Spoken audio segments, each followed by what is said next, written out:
मेहनत, फोकस और स्थिरता के अलावा इस एग्जाम को क्रैक करने के लिए क्या चाहिए हो? मस्ती कि गर्लफ्रेंड की लैप में भी अगर सर रखा है तो नेशनल इनकम चल रहा है। कोई तुम्हारे दिमाग में जाके थोड़ी देख रहा है। लोग क्या करते, गर्लफ्रेंड ही छोड़ देते। भैया हम भैया लड़की से बात नहीं करेंगे। भैया क्या नहीं करोगे? ए भैया पापा ने मना किया है। मस्त रहो यार, हर चीज को तो तुमने खतरा बना लिया है। पर आप कभी दिमाग के साथ बैठकर देखिए तो, जैसे मुन्ना मिर्जापुर का एक बड़े घर के बदतमीज युवा का रिप्रेजेंटेटिव किसी घर जा रहा है, उसके बाप की हाइट छोटी है, उसी के लौंडे से मजाक उड़ा रहा है कि भाई ये तो अद्दा है, ये तो अद्दा है। और बदतमीजी की हाइट कि यार तुम्हारी अम्मा से मिलते होंगे तो सीढ़ी लगाते होंगे। आजियो प्रेजेंट्स टीआरएस में फिर से आपका स्वागत है दोस्तों। इस वाले पॉडकास्ट की हाइप बहुत टाइम से बिल्ड हो रही है, यूट्यूब शॉर्ट्स की वजह से, रील्स की वजह से। आज अवध ओझा सर हमारे साथ एक लॉन्ग फॉर्म कॉन्वर्सेशन करेंगे। जो लोग अवध ओझा सर को नहीं जानते, ये एक यूपीएससी के कोच है। यूपीएससी सर्कल्स में लोग इनकी बहुत ज्यादा इज्जत करते हैं, इनकी नॉलेज की वजह से, इनकी विड्थ ऑफ नॉलेज की वजह से। यानी कि अलग अलग टॉपिक्स के बारे में इस इंसान को बहुत कुछ पता है। आज के पॉडकास्ट में हमने देश की बात करी, फ्यूचर की बात करी, जियोपॉलिटिक्स की बात करी और कुछ ऐसी चीजों की बात करी जो आई एम श्योर कि आप पहली बार लाइफ में सुनेंगे इस एपिसोड पर। Avadh Ojha sir is someone who has achieved it in style. जिंदगी भर बहुत कुछ सीखा है, बहुत कुछ सिखाया है और आज इनके साथ हम भी सीखेंगे दोस्तों टीआरएस पर। आज की स्टाइलिंग हुई है आजियो की वजह से। अगर आपको भी ऐसे ही फैशनेबल दिखना है तो आजियो आप डाउनलोड कीजिए और तुरंत अपनी स्टाइलिंग स्टार्ट कीजिए। ये है Avadh Ojha sir on AJIO presents the Ranveer show.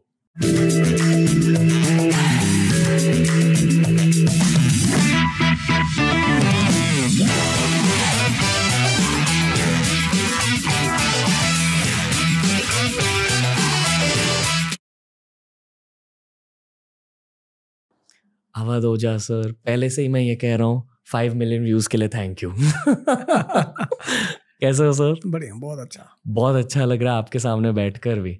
आप कैसे हो? मैं बहुत अच्छा हूँ और मुझे बहुत अच्छा लग रहा है कि ये एक यंग आदमी इतना डायनेमिक है। ये आपको कैसे पता चला? हमने बहुत कम बात करी है। नहीं, आदमी का चेहरा उसका आईना है। Whatever is going on, it's a mirror. मतलब यहाँ एक स्क्रीन है, उसका रिफ्लेक्शन यहाँ होता है। ओके क्योंकि आप एक कोच हो सर, आई फील कि एक अच्छा कोच होने के लिए आपको एक लाइफ लॉन्ग स्टूडेंट होने की जरूरत होती है। डेफिनेटली। ओके तो अब आप क्या पढ़ रहे हो? आप एज अ स्टूडेंट क्या पढ़ रहे हो? अभी आजकल मैं एक किताब पढ़ रहा हूँ, Ram Rajya. Okay it is written by Ashutosh Rana.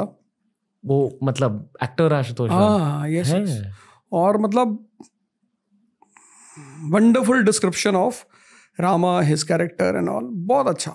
तो आजकल मेरा टॉपिक है राम, श्री कृष्ण की, मतलब इनसे कुछ निकाला जाए बाहर, इनकी कुछ रेलेवेंसी क्रिएट की जाए। वो हमेशा रहेंगे रेलेवेंट, तो मेरा टॉपिक ही यही आजकल, श्री कृष्ण, प्रभु राम वगैरह वगैरह। आजकल क्यों? आजकल इसलिए क्योंकि मैं काफ़ी फ्री फील कर रहा हूँ, शोज़ करता रहता हूँ, पढ़ाना थोड़ा सा कम हो गया है, तो लाइफ लग रहा है कि डाइवर्ट हो रही है। ओके अभी तक मैं कोच था यूपीएससी एस्पिरेंट के लिए, अब धीरे धीरे मैं सोशल वर्कर ज़्यादा होता जा रहा हूँ कि मेडिटेशन पे काम करना है, प्रमोशन पे काम करना है, तो कुछ अलग ही दिशा में काम चल रहा है। ज़्यादा आध्यात्मिक पढ़ाई चल रही है आपकी? ज़्यादा आध्यात्मिक पढ़ाई चल रही, वो पहले होनी चाहिए थी, क्योंकि हम जिस देश में रहते हैं वो अध्यात्म का देश ही है। Bharat means knowledge. लेकिन शायद मकाले के प्रभाव में ज़्यादा दिन तक रहे कि कुछ नहीं होता, बाबा कुछ नहीं होते, संत कुछ नहीं होता, ये सब ढकोसलेबाजी है। लेकिन शायद कुछ किस्मत अच्छी थी कि आंख जल्दी खुल गई। कैसे खुली आंख? जब आप बार बार मेहनत करके हारते हो तो एक बात, एक जिंदा दिमाग को हमेशा हॉन्ट करती कि क्यों। जो लोग मेहनत नहीं करते उन्हें हॉन्ट नहीं करती। जो भाग्य के सहारे रहते हैं, बड़ा अच्छा है ऐसा जीवन, भाग्य के सहारे रहना। उसमें दो बातें होती है। एक तो आपको लगता है कि मेरी कोई गलती ही नहीं। तो जहां गलती नहीं वहां इंट्रोस्पेक्शन नहीं। तो मैं बड़ा अप्रिशिएट करता हूं उन लोगों को जो भाग्य के सहारे रहते हैं। उनके जीवन से जो लेबर वर्ड है वो खत्म हो जाता है। लेकिन विवेकानंद कहते हैं कि आप अपने भाग्य के निर्माता हो, और शुरू से मैं उनके इन्फ्लुएंस में रहा हूं, उनकी बड़ी सारी किताबें पढ़ी, तो मुझे लगता था कुछ तो गलत हो रहा है। बस वहीं उसी गलती ने इंट्रोस्पेक्शन की शुरुआत की, और उसी इंट्रोस्पेक्शन का परिणाम है कि आज मैं यहां हूं, स्पेशली अध्यात्म के रास्ते पे। आपकी गलती ये थी कि आप मटेरियल ग्रोथ पर फोकस कर रहे थे। मटेरियल ग्रोथ पे फोकस कर रहे थे, और मैं अपने आप को नहीं देख पा रहा था। इस जीवन में सबसे इंपॉर्टेंट है खुद को देखना। मैं अपना छोड़ के सबको देख रहा था। ओके। ये लड़का आईएएस बन रहा है, ये बिजनेसमैन बन गया, इसके पास 500 करोड़ आ गया, इसने मर्सिडीज खरीद ली। तो वो जो मेरा अटेंशन दूसरों पे रहा लगातार, उससे मुझे लगता था कि यार मैं क्यों नहीं कर पा रहा हूं। मैं आउट ऑफ फोकस हो गया था। अब कभी की बात कर रहा हूं? मैं बात कर रहा हूं आज से करीब 15 साल पहले की। ओके। जब मेरे अटेम्प्ट्स खत्म हुए यूपीएससी के, वहां से मुझे लगा कि नहीं नहीं नहीं नहीं, इतना मेहनत करने के बाद अगर कुछ नहीं मिल रहा है तो कुछ ना कुछ गड़बड़ तो जरूर है। आप ये मानते हो कि भगवान आपके मेहनत को रजिस्टर करते हैं, चाहे आपको उस मेहनत से रिजल्ट्स ना मिले, पर भगवान हमेशा वो रिजल्ट्स आपके हाथों में डाल देगा, शायद थोड़े टाइम बाद, पर मेहनत रजिस्टर होती है, तो शायद उस मेहनत का फल आपको आज मिल रहा है। Definitely definitely. मेहनत कभी, श्रम कभी खाली नहीं जाता, कभी नहीं जाता। वो जैसे मैं ये बात यहाँ से कहना चाहूँगा रणवीर शो से, कि जितने भी लोग इस दुनिया में मेहनत करते हैं उन्हें निराश कभी नहीं होना चाहिए। क्योंकि अगर आप जिम लगातार जा रहे हैं तो बॉडी तो बनी रही है, भले आप मिस्टर यूनिवर्स ना बन पाए, पर शरीर में कुछ ना कुछ तो चेंज हो ही रहा है। तो मेहनत दुनिया में एक ऐसी चीज़ है जो खाली नहीं जाती। जब हमने पॉडकास्ट की शुरुआत की थी 2019 में, हमारा गोल ये था कि सक्सेसफुल इंसानों के दिमाग को एक्सट्रैक्ट करके उनके बेस्ट बिट्स दुनिया के सामने हमें पेश करना था। ठीक है, सेल्फ इंप्रूवमेंट ओरिएंटेड पॉडकास्ट था हमारा। पहले 2 साल के लिए सेल्फ इंप्रूवमेंट का कंटेंट चला, और फिर ऑडियंस के प्रेफरेंसेस बदल गए, क्योंकि आई फील कि यूट्यूब पर सेल्फ इंप्रूवमेंट कंटेंट फिर सैचुरेट हो गया। हर कोई बेसिकली ज्ञान दे रहा था कि ये करो, वो करो, ये मत करो, मैं ये करता हूँ, ऐसे हैबिट्स होने चाहिए, ऐसे आपको सोना चाहिए। और आज किसी को सेल्फ इंप्रूवमेंट कंटेंट चाहिए नहीं चाहिए। शायद स्पिरिचुअल सेल्फ इंप्रूवमेंट कंटेंट लोगों को चाहिए, क्योंकि वो सब्जेक्ट ही बहुत ज्यादा गहरा है। बिल्कुल। पर मोस्टली लोगों को आज के जमाने में नॉलेज चाहिए, जबरदस्त नॉलेज चाहिए, डीप नॉलेज चाहिए, और फ्यूचर के बारे में लोगों को ज्यादा जानना है, क्योंकि हर किसी को पता है कि अगले 10 साल भारत के होने वाले हैं। हाँ, करेक्ट। बट ऑनेस्टली इसी सेंटेंस को एक कठोर तरीके से देखा जाए, मेरे अकॉर्डिंग ये बोलने की बात है, अनलेस आप एक गेम प्लान बनाओ खुद के लिए। तो अगले 10 सालों में एग्जैक्टली गेम प्लान क्या होगा? दुनिया भर में टेक का प्रोग्रेस हो रहा है, एआई का प्रोग्रेस हो रहा है, बहुत सारी कंपनीज बन रही है। आई फील कि भारतीयों को एक गेम प्लान चाहिए। तो आपके अकॉर्डिंग वो गेम प्लान होना क्या चाहिए? और specifically try addressing UPSC aspirants. Sir, UPSC का भी फ्यूचर थोड़ा समझा दीजिए, मतलब फ्यूचर क्या होने वाला है? फ्यूचर को इम्प्रूव करने का सबसे प्यारा तरीका है पास्ट की एनालिसिस और प्रेजेंट में वर्क। मतलब हम जब पढ़ते हैं यूपीएससी में भी, तो हम करते क्या है कि 1950 का भारत क्या था, फिर 1991 का क्या हुआ, 2023 में क्या है, और 47 में क्या होगा। ये हमारा चार्ट होता है कि 1950 का भारत क्या था, प्राइमरी सेक्टर क्या थी, एग्रीकल्चर क्या था, इंडस्ट्री क्या थी, इंफ्रास्ट्रक्चर कैसा था, बैंकिंग कैसी थी। तो हमें उसका एक आउटलाइन चार्ट बनाते हैं जी। फिर वहां से हमने जर्नी शुरू किया। फिर जब हमने वहां से जर्नी शुरू किया तो हम पहुंचे 91 तक, जहां एक नया दौर शुरू हुआ, लिबरलाइजेशन, एलपीजी, बुलेट और बजाज सुपर मिलकर बन गई एक्टिवा। अब औरत और आदमी दोनों काम पे जाने लगे। फिर क्या हुआ, 91 से एक नए भारत की शुरुआत हुई, शाइनिंग इंडिया, मेरा भारत महान, इंडिया इज ग्रेट। फिर बीच में कई सारे अप्स एंड डाउन्स हुए और हम पहुंचे 2023 में। तो एक चार्ट अब हम बनाएंगे नीचे कि अब प्राइमरी सेक्टर, अब इंडस्ट्री, अब बैंकिंग, अब इंफ्रास्ट्रक्चर। अब ये 3 चार्ट हमारे पास हैं और हमें एक डॉट क्रिएट करना है 47 का, 2047 India in 2047 as a world power if not super power. We are already recognised in the world कि भाई आप कुछ तो हो। वो दुनिया हमें मानती कि साहब आप कुछ तो हो, आपने प्रोग्रेस किया, आपने डेवलप किया। ऐसे ही हर आदमी को this is the best way.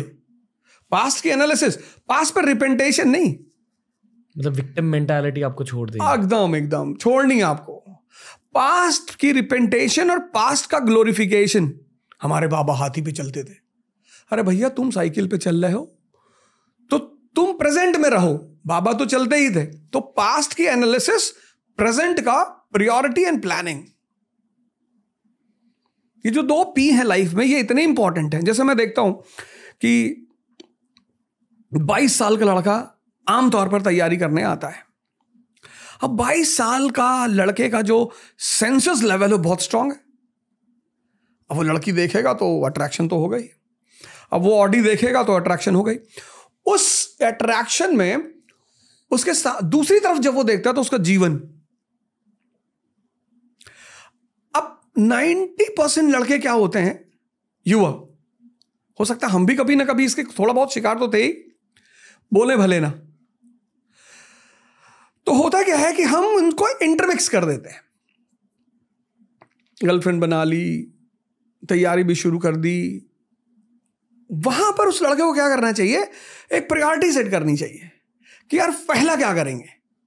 पहला ऐसा कौन सी चीज, जैसे एक यहीं पे एग्जांपल दे रहा हूं। 1940s में 3 देश पैदा हुए, इंडिया, पाकिस्तान, चाइना, और तीनों ने अपनी अपनी प्रायोरिटी सेट की और तीनों की एक जैसी कंडीशन। आज चाइना वर्ल्ड पावर के रेस में है क्योंकि उसने पहली प्रायोरिटी सेट की थी इकोनॉमिक एम्पावरमेंट। प्लान किया था पैसा कमाना है, मेड इन चाइना होना चाहिए, made in Britain, made in England, made in America को रिप्लेस करके मेड इन चाइना बनाना है। बनाया उन्होंने। आज एप्पल को अगर कोई टक्कर देता है तो OnePlus, पर ऐसा कोई चीज पाकिस्तान में है नहीं है। They are not a economic power. India OnePlus नहीं बना पाई, लावा बनाई। अब 3 प्रोडक्ट से 3 कंपनियों, 3 देशों की स्थिति पता चलती है। अगर मैं औकात शब्द ना यूज करूं तो स्थिति पता चलती है। एक एप्पल एक तरफ रख दे सामने, एक OnePlus रख दे, एक लावा रख दे, तो हमें इस लावा को OnePlus के स्टेज पे ले आना है और फिर एप्पल। तो जो इकोनॉमिकली स्ट्रांग हो जाएगा वो पॉलिटिकली स्ट्रांग हो जाएगा। जो इकोनॉमिकली पॉलिटिकली स्ट्रांग हो जाएगा वो मिलिटरीली स्ट्रांग हो जाएगा। ये जियोपॉलिटिक्स का बेसिक लॉजिक होता है। एग्जैक्टली। मतलब जैसे देश में पॉलिटिक्स होता है वैसे ही इंटरनेशनल स्टेज पर जियोपॉलिटिक्स होता है, और वैसे ही व्यक्ति का जीवन भी होता है। ऐसे ही व्यक्ति का जीवन भी होता है। जैसे वर्ल्ड वॉर होता है, ऐसे तो गैंग वॉर होती है। What is a gang war? अगर हम मुंबई में रहें तो Mumbai is a commercial centre, business centre है। तो कौन से बिजनेस से किसको कितना पैसा लेना है, रियल एस्टेट से कौन लेगा और ट्रेड से कौन लेगा, कौन और प्रोटेक्शन देगा। तो ये जो चीज इंटरनेशनल लेवल पे है, वो नेशनल लेवल पे है, वो पर्सनल लेवल पे है। तो जिसने भी, अब मैं आ रहा हूं मेन पॉइंट पे, ये है एजुकेशन का रोल। इस देश को महान बनने के लिए सबसे पहले एक अप्लाइड एजुकेशन सिस्टम को प्रमोट करना पड़ेगा। अप्लाइड मतलब क्या? मतलब कि अगर हम वर्ल्ड वॉर समझ रहे हैं, किताब में पढ़ रहे हैं, तो हम मुंबई की गैंग वॉर को भी समझ रहे हैं। ओके। कि अमेरिका और चाइना की लड़ाई इकोनॉमी की है, पर्सनल नहीं है। मतलब जो भी चीजें दुनिया में हो रही है पहले उन चीजों के बारे में जानना और फिर उन चीजों के नीचे जो वजह है उस वजह को जानना और फिर अपने आप को देखना। जैसे चाइना इकोनॉमिक पावर बना और फिर पॉलिटिकल पावर है दुनिया में, ऐसे किसी व्यक्ति को अगर अपनी वजूद को बनाना है, बढ़ाना है, तो तो वो चाइना से सीख सकता है, चाइना इन 2023। ओके, बहुत अजीब सवाल पूछूंगा अभी। ओके, ये मैं एक पर्सनल सवाल पूछ रहा हूँ आपसे। मेरा खुद का इंटरेस्ट जियो पॉलिटिक्स में बहुत ज़्यादा है। मैं सीखने की कोशिश करता हूँ पॉडकास्ट के थ्रू। नेशनल पॉलिटिक्स में मेरा बिल्कुल इंटरेस्ट नहीं है एंड आई फील कि इस स्थिति से मुझे बहुत फायदे मिले कि मैं नेशनल पॉलिटिक्स बहुत सर्फेस लेवल पर फॉलो कर, मुझे बस पता है कि क्या हो रहा है, मैं क्यों तक जाने की कोशिश भी नहीं करता हूँ। मैं पूरी गेम को एक जियोपॉलिटिकल नजरिए से देख रहा हूँ। तो क्या मैं गलत कर रहा हूँ आपके अकॉर्डिंग? ना, बिल्कुल सही, बहुत अच्छा। आप ये मानते हो कि ये सही? हाँ। नेशनल या स्टेट पॉलिटिक्स क्यों फॉलो करना चाहिए या क्यों नहीं फॉलो करना चाहिए, ये बता दीजिए। नहीं, पॉलिटिक्स फॉलो ही करना चाहिए। प्री मॉडर्न वर्ल्ड में मोनार्की थी। मोनार्की में राजा भगवान का रिप्रेजेंटेटिव होता था। जैसे अशोक है, वो देवानाम पियदसी है, बिलव्ड ऑफ गॉड। प्रजा का भला करना ये धर्म था। We are bound by law. Akbar जिले इलाही है, लेकिन मोदी जी हमारे जिले जमहूरियत हैं। बात समझ में आई? Ashok was Devanam Piyadasi, beloved of god. Akbar was जिले इलाही, shadow of Allah. Mister Modi is जिले जमहूरियत, रिप्रेजेंटेटिव ऑफ पीपल।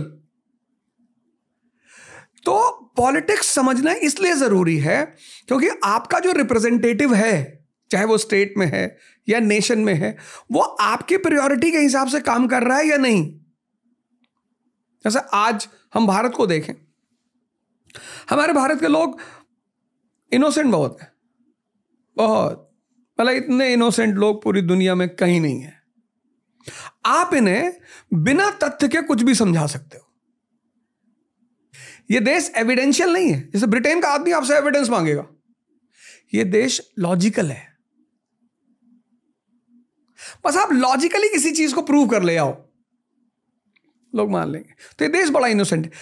इसलिए अगर इस देश को महान बनना है तो इस देश के लोगों को पॉलिटिक्स पढ़नी ही पड़ेगी, उसे समझना ही पड़ेगा कि मेंबर ऑफ पार्लियामेंट का काम क्या है। उसका सिर्फ पैर नहीं छूना है। एक मेंबर ऑफ पार्लियामेंट किसी इलाके में आता है, पूरा मोहल्ला पैर छूने के लिए भागता है। भैया आपका रिप्रेजेंटेटिव है, रिश्तेदार थोड़ी है। पैर हम किसका छूते हैं? किसी सम्माननीय का, शिक्षक का, गुरु का, संत का। भाई अभी तुम्हारे ऑफिस में डीजीपी साहब आ गए, आप जाओगे पैर छूने, आप उन्हें प्रणाम करोगे, सर नमस्कार या जय हिंद सर। तो पॉलिटिक्स समझना बहुत जरूरी है। फिर आपने ये क्यों कहा कि अगर आपने जियो पॉलिटिक्स समझ लिया तो नेशनल और स्टेट? नहीं, मैंने ये कहा कि मेरा कहने का मतलब ये था, उस पर मैंने समर्थन दिया था कि जियो पॉलिटिक्स समझना एक पीएचडी करने के बराबर है। ओके। जियो पॉलिटिक्स वो आदमी समझ सकता है जिसकी ज्योग्राफी बहुत अच्छी हो। सिर्फ हिस्ट्री पढ़ने वाला आदमी जियो पॉलिटिक्स कभी नहीं समझ सकता। भाई इजराइल, 99% लोग दुनिया में ये समझते हैं कि इजराइल का जो मसला है वो मुसलमान और यहूदी का मसला है, क्योंकि वो इतनी टेक्निकल जगह है ज्योग्राफिकली। 99% आप किसी से पूछो, हिंदू से पूछो, सिख से पूछो, किसी से, कि यार ये इजराइल, अरे बोले भैया यहूदी जो है जबरदस्ती मुसलमानों की इलाका कब्जा किए हुए। किसी को नहीं पता कि ये मसला जितना इतिहास पुराना है उतना ही पुराना ये मसला है। कभी वहां रोमन एम्पायर का दबदबा था, क्योंकि जिसका भी वहां कब्जा होगा वो पश्चिम और पूरब के ट्रेड पे कब्जा करेगा। फिर बाइजेंटाइन एम्पायर आया, फिर ऑटोमन एम्पायर आया, फिर ब्रिटिश एम्पायर आया, और आज अमेरिकन एम्पायर है। तो अमेरिकन एम्पायर वहां सीधे तो बैठ नहीं सकती, तो इजराइल उसका रिप्रेजेंटेटिव है। तो उस ज्योग्राफी को समझना, मेडिटेरेनियन, स्वेज कैनाल, रेड सी, इतनी टेक्निकलिटी कौन सीखे? तो जो आदमी जियोपॉलिटिक्स में इंटरेस्टेड है उसका मतलब उसका माइंड बड़ा मैच्योर है, बड़ा समझदार माइंड है, बड़ा डीप नॉलेज रखने की वो फितरत रखता है। तो जो पीएचडी करने की सोचेगा वो क्लास 10th की सिविक्स बुक नहीं पढ़ेगा। हमारा संविधान, हमारी संसद, ऐसे ही तो छोटी छोटी हेडिंग होती है। तो इसलिए मैंने कहा कि बहुत अच्छा यार, जियोपॉलिटिक्स बहुत अच्छी चीज है। तो बेसिकली अगर आपने 10th स्टैंडर्ड की पढ़ाई कर लिया तो फर्स्ट स्टैंडर्ड की पढ़ाई क्यों करें? क्यों करें? यही लॉजिक। ओके, थोड़ा सा क्या कहूँ, मैं एक रिस्की चीज़ कहूँ, हमारे डेटा के अकॉर्डिंग भारत में आजकल जियोपॉलिटिकल कंटेंट बहुत ज़्यादा चल रहा है, मतलब लोगों का इंटरेस्ट बढ़ रहा है जियोपॉलिटिक्स में, और व्यूअर्स पूरे इंडिया से आते हैं, ना कि सिर्फ शहरों से। पूरे इंडिया के लोग अभी जियोपॉलिटिक्स में इंटरेस्ट ले रहे हैं। क्या नेशनल पॉलिटिक्स और स्टेट पॉलिटिक्स में इंटरेस्ट घटेगा आपके अकॉर्डिंग? नहीं, इंडिया का आदमी मजा लेने वाला आदमी है। ओके, जैसे भैया हमारी तुम्हारी गाड़ी मैरीन ड्राइव पे लड़ गई और हम दोनों झगड़ा करने लगे, तो 500 लोग खड़े होकर देखेंगे।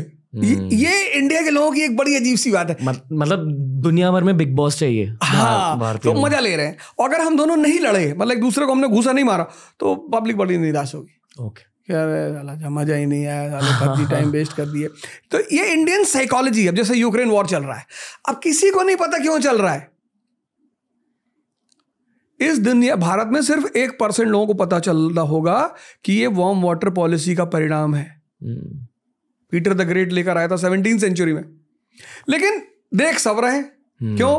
क्योंकि अरे भैया यूक्रेन आज पुतिन कह रहा था कि न्यूक्लियर मार देंगे।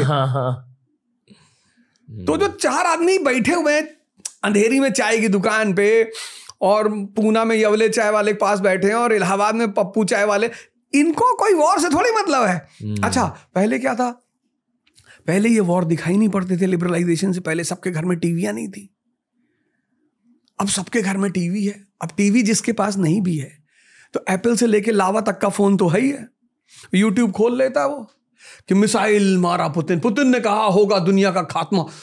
अरे भैया। तो वो जो इंडियन साइक है, वो जो मोहल्ले के झगड़े में मजा लेती थी, अब वो इंटरनेशनल में मजा ले, उसको बाहर में जाए, उसको कारण नहीं जानना। ऐसा थोड़ी कि इस देश का हर आदमी जियोपॉलिटिक्स में इंटरेस्ट ले रहा, उसको मजा आ रहा है। एक और कठोर चीज कहनी है मुझे सर, और प्लीज करेक्ट मी, ठीक है, अगर आप अग्री नहीं करो। ओके, हमने इसी के पहले कहा कि अगर हमें भारत को सच में आगे लेकर जाना है, फिर से सोने की चिड़िया बनाना है भारत को, तो फिर हमें पैसे कमाने होंगे। हाँ। पैसे कमाने एंटरप्रेन्योरशिप से, बिजनेस खोलकर। करेक्ट? बिल्कुल। यहां तक अग्री? बिल्कुल। अगर हम जिंदगी भर सिर्फ बिग बॉस देखें और शार्क टैंक नहीं देखें, तो फिर भारत आगे कैसे जाएगा? और ये जो हम कह रहे हैं कि अगले 10 साल भारत के होने वाले, एक बहुत रोमांटिक चीज़ है, और बहुत कम लोग असल में बिजनेस करना चाहते हैं, असल में मेहनत करना चाहते हैं। शायद जो जेन जी है, जेन अल्फा है, मतलब 2005 के बाद जो लोग पैदा हुए, उनसे मुझे होप है। पर मेरे एज के भी लोग, मैं 1993 बॉर्न हूँ, बहुत कम लोग एंटरप्रेन्योरशिप के बारे में सोच रहे हैं। बहुत कम लोगों के सपने बहुत ज़्यादा बड़े हैं। बहुत सारे लोगों को देश छोड़ कर जाना है। असलियत क्या है? क्योंकि अच्छी फीलिंग के लिए हम ये कह सकते हैं कि हाँ भारत के अगले 10 साल है, भारत का डेकेड है, पर असलियत क्या है आपके अकॉर्डिंग?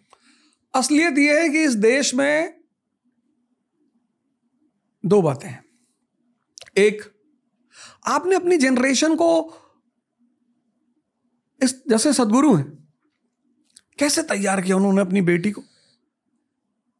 मतलब सदगुरु की बेटी is a ideal for every parent in this country, कि हमें सिर्फ परसेंटेज पे नहीं ध्यान देना, पर्सनैलिटी पे ध्यान देना है। ये देश सब कुछ करेगा। ये जो देश है हमारा, ये सब कुछ करेगा। वो क्यों लोग बिग बॉस बैठ के देख रहे हैं? उनको समझ में नहीं आ रहा करें क्या। ग्रेजुएशन कर लिया, पोस्ट ग्रेजुएशन कर लिया, MBA कर लिया। इस देश की एक मेंटालिटी है नौकरी। जैसे हमारे मोदी जी ने कहा कि आत्मनिर्भर भारत। हम देखते हैं रेड लाइट पे छोटी छोटी चीजों को लोग बेचते हैं।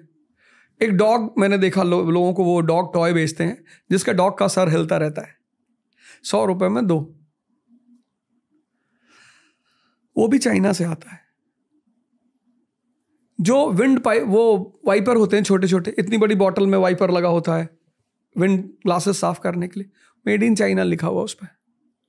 तो अगर हमारी एजुकेशन सिस्टम, जैसा कि हमारी गवर्नमेंट आजकल कह रही है कि हम स्किल डेवलपमेंट करेंगे और हम लोगों को सेल्फ डिपेंडेंसी की तरफ ले चलेंगे, तो नौकरी करने के बजाय, सबको तो नौकरी मिलेगी नहीं। वैसे भी 1 अरब 50 करोड़ का देश है, सबको कहाँ मिलेगी?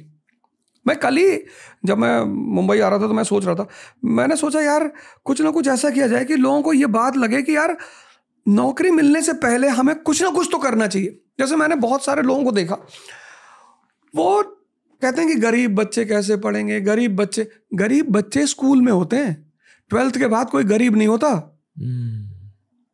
ये सब साइकोलॉजी किसने फैलाई? हमने फैलाई। यूपीएससी में गरीब बच्चे कैसे पढ़ेंगे? भैया जो यूपीएससी की तैयारी करने आ रहा है वो ग्रेजुएशन किया हुआ है ना, उसने 12th किया होगा या तो कॉमर्स से किया होगा। कॉमर्स का लड़का अकाउंटेंट हो सकता है। अगर उसने साइंस से किया है, साइंस से, तो अगर रणवीर अलाहाबादिया 93 बॉर्न अपना शो चला सकता है यूट्यूब की असेसमेंट की वजह से और एक अच्छा शोमैन है इंडिया में, तो वो जिसने 12th कर लिया, फिजिक्स पढ़ लिया, वो 10th की फिजिक्स नहीं पढ़ा सकता। भाई सेल्फ डिपेंडेंट होना है तो कुछ क्रिएटिव करना है। आप एक 1000 रुपए का बोर्ड लगा लो, जिस फोन पर आप पढ़ते हो उसी फोन से रिकॉर्डिंग करना शुरू कर दो और कुछ ऐसा पढ़ाओ फिजिक्स में कि वो जो क्लास 9-10 का बच्चा पढ़े ना, वो आपको स्टक हो गया ऐसे देखे कि अरे भैया Newton's third law, action reaction, Newton's first law, a body at rest will be at rest, a body in motion will be in motion. आप म्युनिसिपल कॉर्पोरेशन का ऑफिस गए काम कराने, बाबू आपकी तरफ देख ही नहीं रहा, आपकी फाइल नहीं देख रहा है, आपको न्यूटन का पहला लॉ याद आ गया कि body at rest will be at rest. आपने 2 बड़ी बड़ी चॉकलेट फाइल पे रख दी, बाबू ने चॉकलेट की तरफ देखा, फोर्स अप्लाई किया ना आपने। चॉकलेट कुछ भी हो सकती है। ये है creativity. In spite of thinking only about employment, आप कुछ क्रिएटिव भी तो करो, आप कुछ पैदा भी तो करो। इस देश के युवा को एक चीज बता दी गई है, नौकरी नहीं मिलेगी तो तुम्हारी शादी नहीं होगी। अरे नौकरी से शादियां होती हैं। आज डाइवोर्स भी तो इसीलिए हो रहे हैं क्योंकि सारी शादी हो गई नौकरी से। शादियां व्यक्ति से होती हैं, शक्ति से होती हैं। तो इस देश के माहौल को बदलना होगा। वो बिग बॉस देखना कोई बुरी बात नहीं है, कभी कभी देख भी लेना चाहिए, बड़ा ड्रामा होता है। ड्रामा एंजॉयमेंट है ना, तो वो हमें भी पता होता है, तो देखना चाहिए, किसी चीज़ का ऐसा नहीं है, करना चाहिए। लेकिन अगर हमें बिग बॉस से वो लॉबी को हटानी है या मूवी से हटानी है, सीरीज से हटानी है, तो हमें उसको ये बताना होगा कि भैया देखो तुम कुछ क्रिएटिव करो, कुछ। एक छोटा सा इंस्टेंस मैं बताता हूँ। 1853 में जापान गुलाम हो गया। पहला काम उन्होंने किया जैसे वो गुलाम हुए, 1757 में हम गुलाम हुए, 1857 तक हमें पता ही नहीं चला कि हम गुलाम हैं। गांधी जी को 1920 में जब उन्होंने कहा स्वराज, लोगों ने पूछा क्या? अरे बोले सेल्फ राइट, आजादी। अरे लोगों ने कहा भैया हम तो आजाद हैं, हमारे 13 बच्चे, हमें किसी ने रोका ही नहीं। 1920 के आदमी को भारत में पता ही नहीं था कि वो आजाद नहीं है। 1920 अरब गुलाम हुआ, आज तक गुलाम है, पता ही नहीं इनको, कहते हैं हमें यहूदी परेशान कर रहे हैं। लेकिन 1853 में जापान गुलाम हुआ। जैसे ही गुलाम हुआ उन्होंने एक डेलीगेशन भेजा वेस्ट को, यामागाता डेलीगेशन, यामागाता वहाँ का समुराई था, तो डेलीगेशन भेजा। वो डेलीगेशन 14 साल वेस्ट में रहा। उन्होंने भेजा, कहा जाओ पता करो कि हम कमजोर क्यों हैं। और 14 साल बाद जब वो लोग वहां से लौट कर आए, डेलीगेशन लौट कर आए, तो उसने कहा साहब उनका एजुकेशन सिस्टम बड़ा जबरदस्त है साहब। बोले कैसा है? बोले रैशनलिज्म और ह्यूमनिज्म पे बेस्ड है सर। तो इस देश को, जहां से हमने क्वेश्चन शुरू किया था कि अगले 10 साल भारत में पहले क्या करना है, एजुकेशन को अप्लाइड करना है, लड़के के दिमाग को जिंदा करना है, परसेंटेज से हटाकर उसको पर्सनैलिटी पे लाना है। जो लड़का 25 साल में डिप्रेशन का शिकार है, वो 98.2% लेके क्या करेगा? बताओ। एजुकेशन, फिर इकॉनमी। अब एजुकेशन इकॉनमी इंप्रूव होगी, ह्यूमन रिसोर्स आपका बढ़िया होगा, आपके पास क्रिएटिव माइंड्स होंगे। हम क्यों हायर करेंगे एडवाइजर्स बाहर से? इंडिया को डेलीगेशन बाहर से आता बताने के लिए कि साहब आप अपनी सड़कें ऐसे बनाओ। हमारे बच्चे बचाने वाले नहीं है, लेकिन हमने उन्हें क्रिएटिव नहीं बनाया।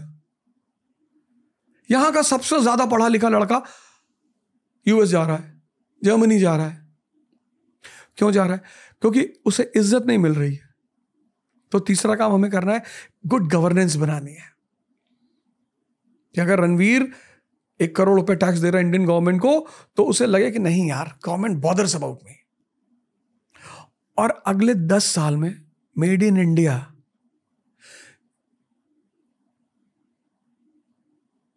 इंडिया से लेकर दुबई से लेकर बर्लिन से लेकर अमेरिका, हर जगह, कि जैसे कभी मेड इन ब्रिटेन था, मेड इन यूएस था, मेड इन चाइना था, अब मेड इन इंडिया होना चाहिए। तो अगर हम इन 4-5 पैरामीटर्स पे काम करेंगे तो अगला 10 साल हमारा होगा। ओके, मैं कुछ चीज़ें कहना चाहूँगा। जो भी आपने अब तक कहा, मुझे एक चीज़ बहुत अच्छी लगी कि आप एकदम बेसिक लेवल पर आकर समझा रहे हो। किसी 22 ईयर ओल्ड, किसी 18 ईयर ओल्ड ने अगर ये पॉडकास्ट सुन लिया तो उन्हें समझ आएगा कि अच्छा ओके, मुझे कुछ ना कुछ स्टार्ट करना। आपने एक स्टार्टिंग पॉइंट से समझा दिया। मैं उसे थोड़ा एक्सटेंड करना चाहूँगा। तो जब मैं 22 साल का था, मुझे पता था कि हाँ, खुद का बिजनेस स्टार्ट करना। बिजनेस स्टार्ट करने के लिए मैंने यूट्यूब की शुरुआत करी उसी लॉजिक के साथ कि मेरे पास एक फ़ोन है, एक नीले कलर की चद्दर है, वो मैं पीछे डाल दूंगा और वीडियोस बनाने लगूंगा। ऐसे मेरी यूट्यूब करियर की शुरुआत हुई। फिर आगे जाते जाते मुझे ये पता चला कि अमेरिकन्स एट स्केल थिंकिंग को प्रायोरिटाइज करते हैं। यानी कि अगर किसी भी चीज़ स्टार्ट करी, फिर ये सोचते हैं कि इसे सबसे ज़्यादा बड़ा कैसे कर सके। और वो मेंटालिटी मिसिंग थी हमारे एजुकेशन सिस्टम में भी और हमारे मेंटालिटी में भी, और वो मुझे खुद अमेरिका से सीखनी पड़ी। आई फील कि ये एट स्केल थिंकिंग एक मिसिंग लिंक है इंडिया में। Exactly. दूसरी चीज़, और भी जब आगे गए, जब थोड़ी स्केलिंग हो गई, चीज़ों को थोड़ा बड़ा बनाया, फिर मुझे पता चला कि इमोशनल इंटेलिजेंस की ज़रूरत होती है लोगों को मैनेज करने के लिए। वो भी मुझे खुद को बढ़ाना पड़ा।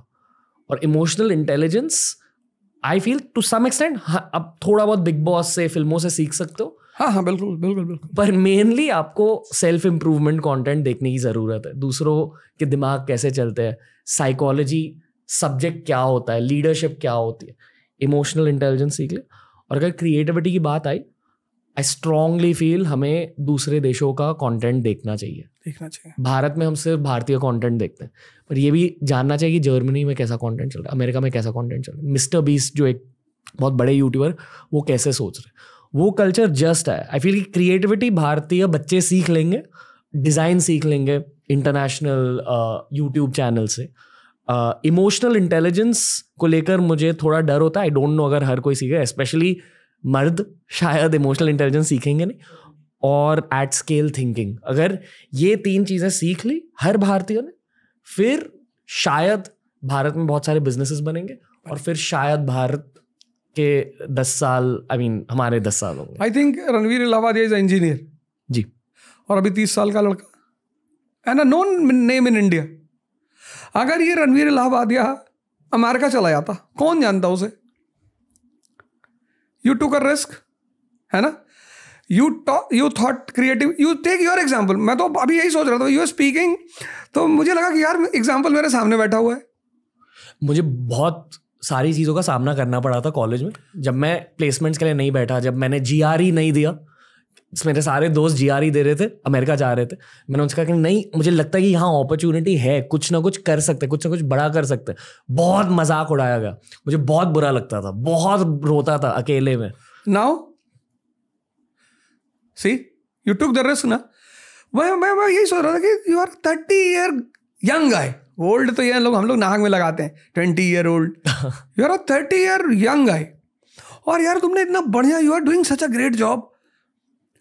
मतलब यू टेक अ कंटेंट, मतलब TRS शो का एक सबसे खास बात पता है क्या, कि यू टेक रेलेवेंट कंटेंट्स। जैसे मैं बहुत शोज में जाता हूँ, बुलाते हैं लोग, आमतौर पर लोग क्या करते हैं, मेरे पास को खंगालते हैं। वो थोड़ा सा उनको बड़ा रोमांटिक लगता है कि अच्छा तुमने ऐसा किया था, गोली चलाई थी, किया था। पर this you are talking such a good thing ना, ये चीज़ बड़ी प्यारी है। जैसा यू सेड जस्ट नाउ कि लोग जो है ऊब चुके हैं, उससे हर आदमी अब सेल्फ डेवलप ज्ञान नहीं सुनना चाहता। कितनी अच्छी रीडिंग है ये। मीन्स कि you are doing big homework on that. अब आदमी कुछ और सुनना चाहता है, और वो सुनकर क्या करेगा, डेवलप करेगा। TRS शो देखने, जब जो आदमी ये शो देख रहा होगा उसको कितनी चीजें इनपुट के रूप में मिल रही होंगी। तो अब एक अगर रणवीर इलाहाबादिया अमेरिका नहीं जाकर इंडिया में इतना बड़ा काम कर सकता है, तो you are an example, living example sitting in front of me. If exactly this will be done, इसको मैं कह सकता हूं रणवीर इलाहाबादिया प्रोग्राम। तुम्हारे नाम पे एक प्रोग्राम ही बना दो कि इस देश के लड़कों को सीखना चाहिए कि नहीं, सिर्फ अमेरिका जाना ही सॉल्यूशन नहीं है। It's a big market India, 1 billion 50 crore people are there. If anything clicks positive, you will be a name in this country and entire world. एक और रॉ चीज कहना चाहूंगा, यहाँ है पैसे कमाने के लिए। ये गलत फहमी है कि यहाँ बैठकर आप पैसे नहीं कमा सकते। मोस्टली हर कोई पैसों के लिए वहां जाता है। डेफिनेटली इज्जत के लिए, जो आपने इज्जत की बात करी, बट इन अ वे इज्जत आपको पैसों के थ्रू मिलती है, और उन पैसों के लिए वहां लोग चले जाते हैं बिना जाने कि यहाँ के जो बिजनेसेस अब ग्रो कर रहे हैं वो इंटरनेशनल मार्केट्स को टारगेट कर रहे हैं। दूसरे देशों का पैसा अब यहाँ आने वाला है अगले 10 सालों में। इसी वजह से शायद हम सोने की चिड़िया बनेंगे। बिल्कुल बनेंगे। पर आई फील कि बहुत जो ब्रेन ड्रेन हुआ, जितने सारे लोग जा चुके अमेरिका में, यूरोप में, उन्हें थोड़ा सा लौट कर आना है, या एटलीस्ट वहाँ जो पैसे कमा रहे हैं यहाँ इन्वेस्ट करना है। पर हर कोई एक इंडिविजुअल पर्सपेक्टिव से सोचता है मोस्टली, तो उन्हीं स्कीम्स में इन्वेस्ट करेंगे जहाँ उन्हें सबसे ज़्यादा फायदे मिलेंगे। पर आई फील कि अगर यहाँ के एंटरप्रेन्योर्स और वहाँ के इंजीनियर्स या जो भी प्रोफेशनल्स टीम अप कर ले तो फिर कुछ हो सकता है आगे जाकर। पर मैं पॉजिटिव भी नहीं हूँ, नेगेटिव भी नहीं हूँ इस चीज़ को लेकर। मैं बस क्यूरियस हूँ, मुझे देखना है कि क्या होगा। तो ये मेरा माइंडसेट है। एंड इस पॉडकास्ट के थ्रू मैं लोगों के साथ डिसएग्री करना चाहता हूँ। मतलब अगर आपने कुछ कहा, मैं आपके साथ डिसएग्री करना चाहता हूँ, ताकि व्यूअर्स और लिसनर्स की समझ बढ़े। डिसएग्रीमेंट से समझ बढ़ती है। एंड मोस्टली भारत में, क्या बात है, क्या लाइन है, डिसएग्रीमेंट से समझ बढ़ती। And in this country people think disagreement means enmity. क्या बात है, वंडरफुल लाइन, डिसएग्रीमेंट से समझ बढ़ती। अगर मैं कुछ गलत कह रहा हूँ या अगर आप कुछ अग्री नहीं कर रहे हो मेरे साथ, please sir disagree with me. Definitely okay. पर पॉडकास्ट में आगे बढ़ने से पहले मैं आपके दिमाग को जानना चाहता हूँ थोड़ा, ठीक है, ताकि हम और शार्पली आगे बढ़ सके, क्योंकि आपसे बहुत बात करनी है। तो हमारा एक राउंड है जिसका नाम है Ajio presents keep it casual. तो आपके दिमाग के अंदर, आपके दिल के अंदर मैं एक डीप डाइव करूंगा आपको जानने के लिए, ताकि हम भारत की बातें कर सके इन अ मोर शार्प वे। ठीक है सर, आप रेडी हो? हाँ, रेडी। ओके, क्या बात हो जा सर, डीप डाइव के लिए आप रेडी हो? Okay, Ajio presents keep it casual. Question 1, भारतीय इतिहास की सबसे बेस्ट और सबसे वर्स्ट चीज क्या है? भारतीय इतिहास की सबसे बेस्ट चीज ये है, इतिहास एज अ सब्जेक्ट, हिस्ट्री जी। भारतीय इतिहास की सबसे बेस्ट चीज ये है कि पुरानी सारी सभ्यताएं खत्म हो गई। रोम, यूनान, सब खत्म, भारत जिंदा है। ओके, भारत जिंदा है। लेकिन उस जिंदा भारत ने जो उसके लिए अमृत था, उस पर ध्यान देने की बजाय कहानियों पे ज्यादा ध्यान दे दिया। रोमांस यानी कि लड़के लड़की वाला रोमांस नहीं, रोमांटिक थिंकिंग। एग्जैक्टली उस पर ज्यादा ध्यान दे दिया। अगर वो भारत के जिंदा होने के और उसके महान होने की गाथा पे ध्यान देता ना, जो कि अब गवर्नमेंट करने को सोच रही है, इसको लेके बड़ा हो हल्ला मच रहा है, पर शायद ऐसा मुझे लगता है कि वो यही सोच रहे हैं कि उस भारत का जो अमरत्व का सिद्धांत है उसको फिर से जिंदा किया जाए। कैसे सोच रही है? हम सारा काम करते हैं मन से, पढ़ाई करते हैं मन से, लड़ाई करते हैं मन से, प्रेम करते हैं मन से, सब मन से ही तो होता है। और ध्यान देते हैं हम सबसे ज्यादा शरीर पे। एलमेंट का सूप लगाते हैं, एलमेंट का शैम्पू लगाते हैं, एलमेंट का तेल लगाते हैं और खाते हैं गुटखा। तो जहां पर लोग, जिस देश में लोग ये ना समझ पाए कि सारा खेल जब मन से है, तो सबसे पहले किसको मजबूत करना है? मन को। तो कौन सी विधा है भारत की? ध्यान, मेडिटेशन। महाअवतार बाबा, उन्हीं की तो फोटो लगी है। महाअवतार बाबा, उस ट्रेडिशन को जिंदा करना है।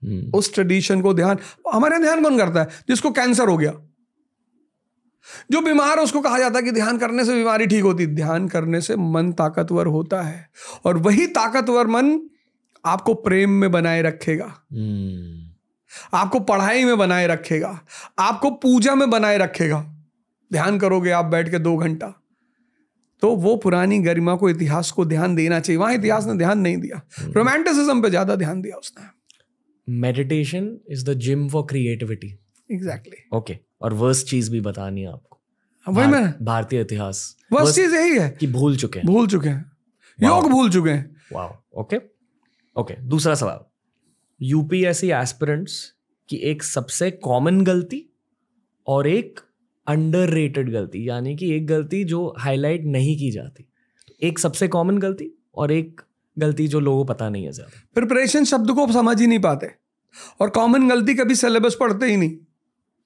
ओके, यूपीएससी एस्पिरेंट में जो फेल करते, मैं उनकी बात कर रहा हूं जी, वो प्रिपरेशन शब्द को नहीं जानते। इस कंट्री का 95% लड़का प्रिपरेशन शब्द को जानता ही नहीं, वो पढ़ता है। अगर पढ़ना होता तो प्रिपरेशन शब्द क्यों यूज करते? वो प्रिपेयर करना, गांधी 20, गांधी 1930, गांधी 1942। तो ये जो गांधी 1920 में 50 लोगों को बाहर बुला रहे हैं, फिर 30 में 500 लोग हो जाते, फिर 42 में 5000 लोग। इस एवोल्यूशन को समझना है, कैसे हुआ। वो 20 के सारे पॉइंट्स रट लेते हैं, non cooperation point 1, non cooperation 2 रट लिया, सीडीएम सिविल डिसोबीडियंस के 10 पॉइंट रट लिया। कहते ये पढ़ाई है। प्रिपरेशन मतलब पूरी कहानी को पढ़कर उसके जिस्ट को समझना। ये उनकी सबसे कॉमन गलती, वो प्रिपरेशन नहीं करते, 95 पढ़ाई करते। और अंडररेटेड गलती है कि सिलेबस पे कभी ध्यान ही नहीं देते, पता ही नहीं होता क्या सिलेबस है, पता ही नहीं होता कि मुझे आईएएस प्रॉपर बनना है या आईएएस अलाइड बनना है, सेंट्रल सर्विस में जाना है कि ऑल इंडिया सर्विस में जाना है। ओके, अगला सवाल, ये थोड़ा कैजुअल सवाल है, ठीक है। कहा जाता है कि कपड़े आपके पर्सनालिटी के एक मैनिफेस्टेशन होते हैं, एक ऑफशूट होते हैं। जो आपकी पर्सनालिटी होती है वैसे ही आपके कपड़े होते हैं, आपकी स्टाइल होती है। तो आपकी स्टैंडर्ड आउटफिट के बारे में कुछ बताइए। गमछा, जो आज एक्सीडेंटली मैं ला नहीं पाया। नहीं कोई नहीं, पहली बार है जब मैं आपको इसके बिना एक्सीडेंटली आई फॉरगॉट गमछा लाना, पर मेरी पर्सनालिटी में गमछा है। और गमछा मुझे हर बात इस बात की याद दिलाता है कि जमीन से नहीं हटना है। जैसे टाई है, एरिस्टोक्रेसी का सिंबल है, गमछा जमीन का सिंबल है। तो मैं गमछा इसीलिए पहनता हूं कि मुझे हमेशा याद रहे कि मेरी शुरुआत जमीन से हुई, एक साधारण सी, तो वहां से कभी उठना नहीं है, क्योंकि जो भी जमीन से उठे उनका गिरना निश्चित है। एक गलतफहमी थी, अब तो ठीक है कि मैं कुछ अलग हूं। जिस दिन ये गलतफहमी दूर हुई तब जाके कुछ हुआ जीवन में। जैसे लोग टैटू करवाते हैं वैसे ही आप गमछा पहनते हो। गमछा पहनता हूं। Okay, beautiful. अगर आपको यूपीएससी एग्जाम बदलने का पावर दिया जाए तो आप 3 बदलाव हमारे साथ शेयर कीजिए। आप क्या 3 बदलाव लाओगे? पहली बदलाव एज लिमिट में लाऊंगा। 21 से 25 से ज्यादा होनी ही नहीं चाहिए, होनी ही नहीं चाहिए। आप कई सारे स्टेट से 40 साल तक सिविल सर्विस की परीक्षा लेते हैं। 40 भैया 40 साल लड़का पढ़ेगा, फिर जीवन में भाई 25 तक वो एग्जाम दे ले, क्योंकि किसी भी फील्ड में स्टैब्लिश होने में 5 साल लगते हैं। तो 25 साल में जो बाहर हो गया उसके पास अगले 5 साल है अपने आप को खड़ा करने का। पहला बदलाव तो मैं करूंगा, एज लिमिट को एकदम वो कर दूंगा। दूसरा बदलाव मैं ये करूंगा कि मैं हिंदी को कंपलसरी करूंगा। ओके, लैंग्वेज पढ़नी ही चाहिए। लैंग्वेज जानना बुराई नहीं है, लैंग्वेज को थोपना बुराई है। मैं हिंदी को कंपलसरी करूं। इतनी प्यारी लैंग्वेज है, जैसे तो सारी है, मतलब किसी को कहना बहुत प्यारी है वो अगले आदमी से बायसनेस हो जाएगी। क्योंकि जब कहीं जाते हैं, language is a binding force. अभी हमारे देश में बाइंडिंगनेस मिसिंग है। हम कर्नाटका गए तो वहां का आदमी टूटा फूटा हिंदी बोलेगा। अब जैसे मैं अगर न्यूयॉर्क की सड़क पे टहल रहा हूं और कोई आदमी फोन पे बगल से बात करते हुए जा रहा है हिंदी में, तो definitely I will be attracted to that person. जी। तो एक तो मैं एज लिमिट बदलूंगा, दूसरा मैं हिंदी को बदलूंगा, और तीसरा जो सबसे बड़ी बदलाहट मैं वहां करूंगा वो ये करूंगा कि व्यक्ति को जब वो एग्जाम दे रहा है इंटरव्यू तक जा रहा है, तो गवर्नमेंट इंटरव्यू के कैंडिडेट्स को कहीं ना कहीं सेट करने की कोशिश जरूर करे, कहीं प्रेफरेंस दे उन्हें कि ये भैया आईएएस का इंटरव्यू देकर आए हैं, क्योंकि आईएएस का इंटरव्यू दिया हुआ लड़का भी आईएएस से कम नहीं होता। तो ये 3 बदलाव मैं करूंगा। ओके, आपको लगता है बदलाव आने वाले? हो सकते हैं भगवान यहां से सरकार सुनेगी। होपफुली। ओके, अगला सवाल, अगर आपको देश का पीएम बनाया जाए तो आप क्या करोगे? आपकी 4 प्रायोरिटीज क्या होंगे? सबसे पहले तो मैं इस देश की एजुकेशन सिस्टम को बदलूंगा, जो मेरी पहली प्रायोरिटी होगी। और योगा और ध्यान कंपलसरी, मतलब आप फेल कर गए तो आप कुछ कर, क्वालिफाइंग पेपर होंगे ये। पहली बात, एजुकेशन अप्लाइड होगी, पहला काम मैं एजुकेशन पे करूंगा। दूसरा काम मैं करूंगा वुमेन एम्पावरमेंट पे, स्पेसिफिकली जिस देश में, जिस समाज में, जिस परिवार में औरतें ताकतवर होंगी, वो परिवार, वो समाज, वो देश कभी कमजोर हो ही नहीं सकता। मैं तो मानता ही नहीं कि औरतें गलत होती हैं, मेरा मानना है आदमी कमजोर होते हैं। जैसे लोग कहते हैं ना, भगवान हमारी नहीं सुनते। भगवान सुनेंगे जब आपकी इतनी बिसात हो कि आप उसको सुना लें। तो वैसे भी मैं वुमन और भगवान को दोनों साथ साथ ही रखता हूं। तीसरी बात, मैं कोशिश करूंगा हम एक हो जाएं। यूनिटी। भारत पाकिस्तान की बात कर रहा हूं मैं। अखंड यूनिटी। बड़ा नुकसान हुआ हम दोनों का, बहुत नुकसान हुआ। मतलब हमारी आने वाली जनरेशन जब कभी अंदाजा लगाएंगी तो शायद उन्हें एहसास होगा। और चौथी बात, अशोक की जो धम्म की नीति थी उसको मैं फिर से रीइंप्लीमेंट करूंगा। उसमें क्या था? Strengthening of unity in diversity. Bharat एक डाइवर्सिटी का मुल्क है ना, Kashmiri culture, Tamilian culture, Gujarati culture, Assami culture. तो वो पहला आदमी था जिसको ये बात पकड़ में आई। अच्छा, डिफरेंसेस अगर समझ में ना आए कि क्यों हैं, जैसे मुसलमान बुर्का पहनता है उसकी औरतें, क्योंकि इस्लाम सऊदी अरेबिया में पैदा हुआ, वो डेजर्ट है। खाना और कपड़ा ये कल्चर का हिस्सा है, और कल्चर संबंधित है किससे? ज्योग्राफी से। सहारा डेजर्ट में आप सूट पहन के नहीं टहल सकते, और सहारा का आदमी पालक नहीं खा सकता। भाई इस्लाम में शराब पे पाबंदी है, वहां जो आदमी ओल्ड मॉन्ग पिएगा वो डेड मॉन्ग हो जाएगा। 50 डिग्री सेल्सियस टेम्परेचर है। तो शराब कंपलसरी कहाँ है? रशिया में, क्योंकि -50 डिग्री सेल्सियस टेम्परेचर है। पॉर्क नहीं खा सकता सऊदीया का आदमी। तो फूड और ड्रेस ये कल्चर का पार्ट है, और कल्चर किससे प्रभावित होती है? ज्योग्राफी से। तो ये बात अशोक को पहले समझ में आई कि हमारी डिफरेंसेस जो हैं उसके रीजंस हैं, इसलिए नहीं कि हम दुश्मन हैं। तो फिर उसने एक सेट ऑफ रूल्स बनाए, उसको धम्मा बोलते हैं जी। ये करूंगा मैं। ओके, ये फिर से एक रैपिड सवाल है। इन शब्दों को सुनकर आप क्या सोचते हो? तो इन शब्दों को सुनकर आपको एक अलग शब्द कहना है, तुरंत बताना आपको। यूपीएससी। गैम्बल। हिस्ट्री। मजा। भारत। महान। शादी। शादी is a very Payas and religious act. प्यार जरूरी है। कपड़े मस्ट है, पर आपको सूट करने चाहिए। okay. Style gives you identity. Bollywood. Bollywood is very good when it brings Taare Zameen Par, when it brings 3 Idiot, when it brings Rang De Basanti. तो it has a role, Bollywood has a role. The things which books can not do, theatre will do. तो Bollywood very good. Cricket. जलवा। अगला सवाल, आपके according सबसे stylish actor कौन है और क्यों? शाहरुख खान मुझे स्टाइलिश लगते हैं बहुत ज्यादा। क्यों? ऐसे मैं ज्यादा मूवियां देखता नहीं, पर जब मैं उनके शोज वगैरह कभी कभार देखता हूँ तो मैं देखता हूँ वो रहते हैं यम्पी लंपी लुक में, और अच्छे शर्ट्स और उसकी कॉम्बिनेशंस वगैरह। तो शायद मैं चूंकि इतना ज्यादा इंटरेस्ट नहीं लेता, पर शाहरुख साहब को 1-2 शो में देखा है मैंने। तो आप ये मानते हो कि स्टाइल का एक सिग्निफिकेंस होता है? हाँ, बिल्कुल बिल्कुल। Style is your encyclopedia. मतलब स्टाइल आपकी बहुत कुछ बताएगी आपके बारे में, आपका बैठने का तरीका, आपका बोलना, आपका हैंड रेज करना, तो वो सारी चीजें बहुत कुछ डिफाइन करती हैं। बहुत सारे लोग बहुत लेट सीखते हैं लाइफ में, बहुत सारे लोग इमिटेट करते हैं। Style is a inbuilt system. When you try to sit like Amitabh Bachchan, तो you lose everything. You should sit as per your mental status.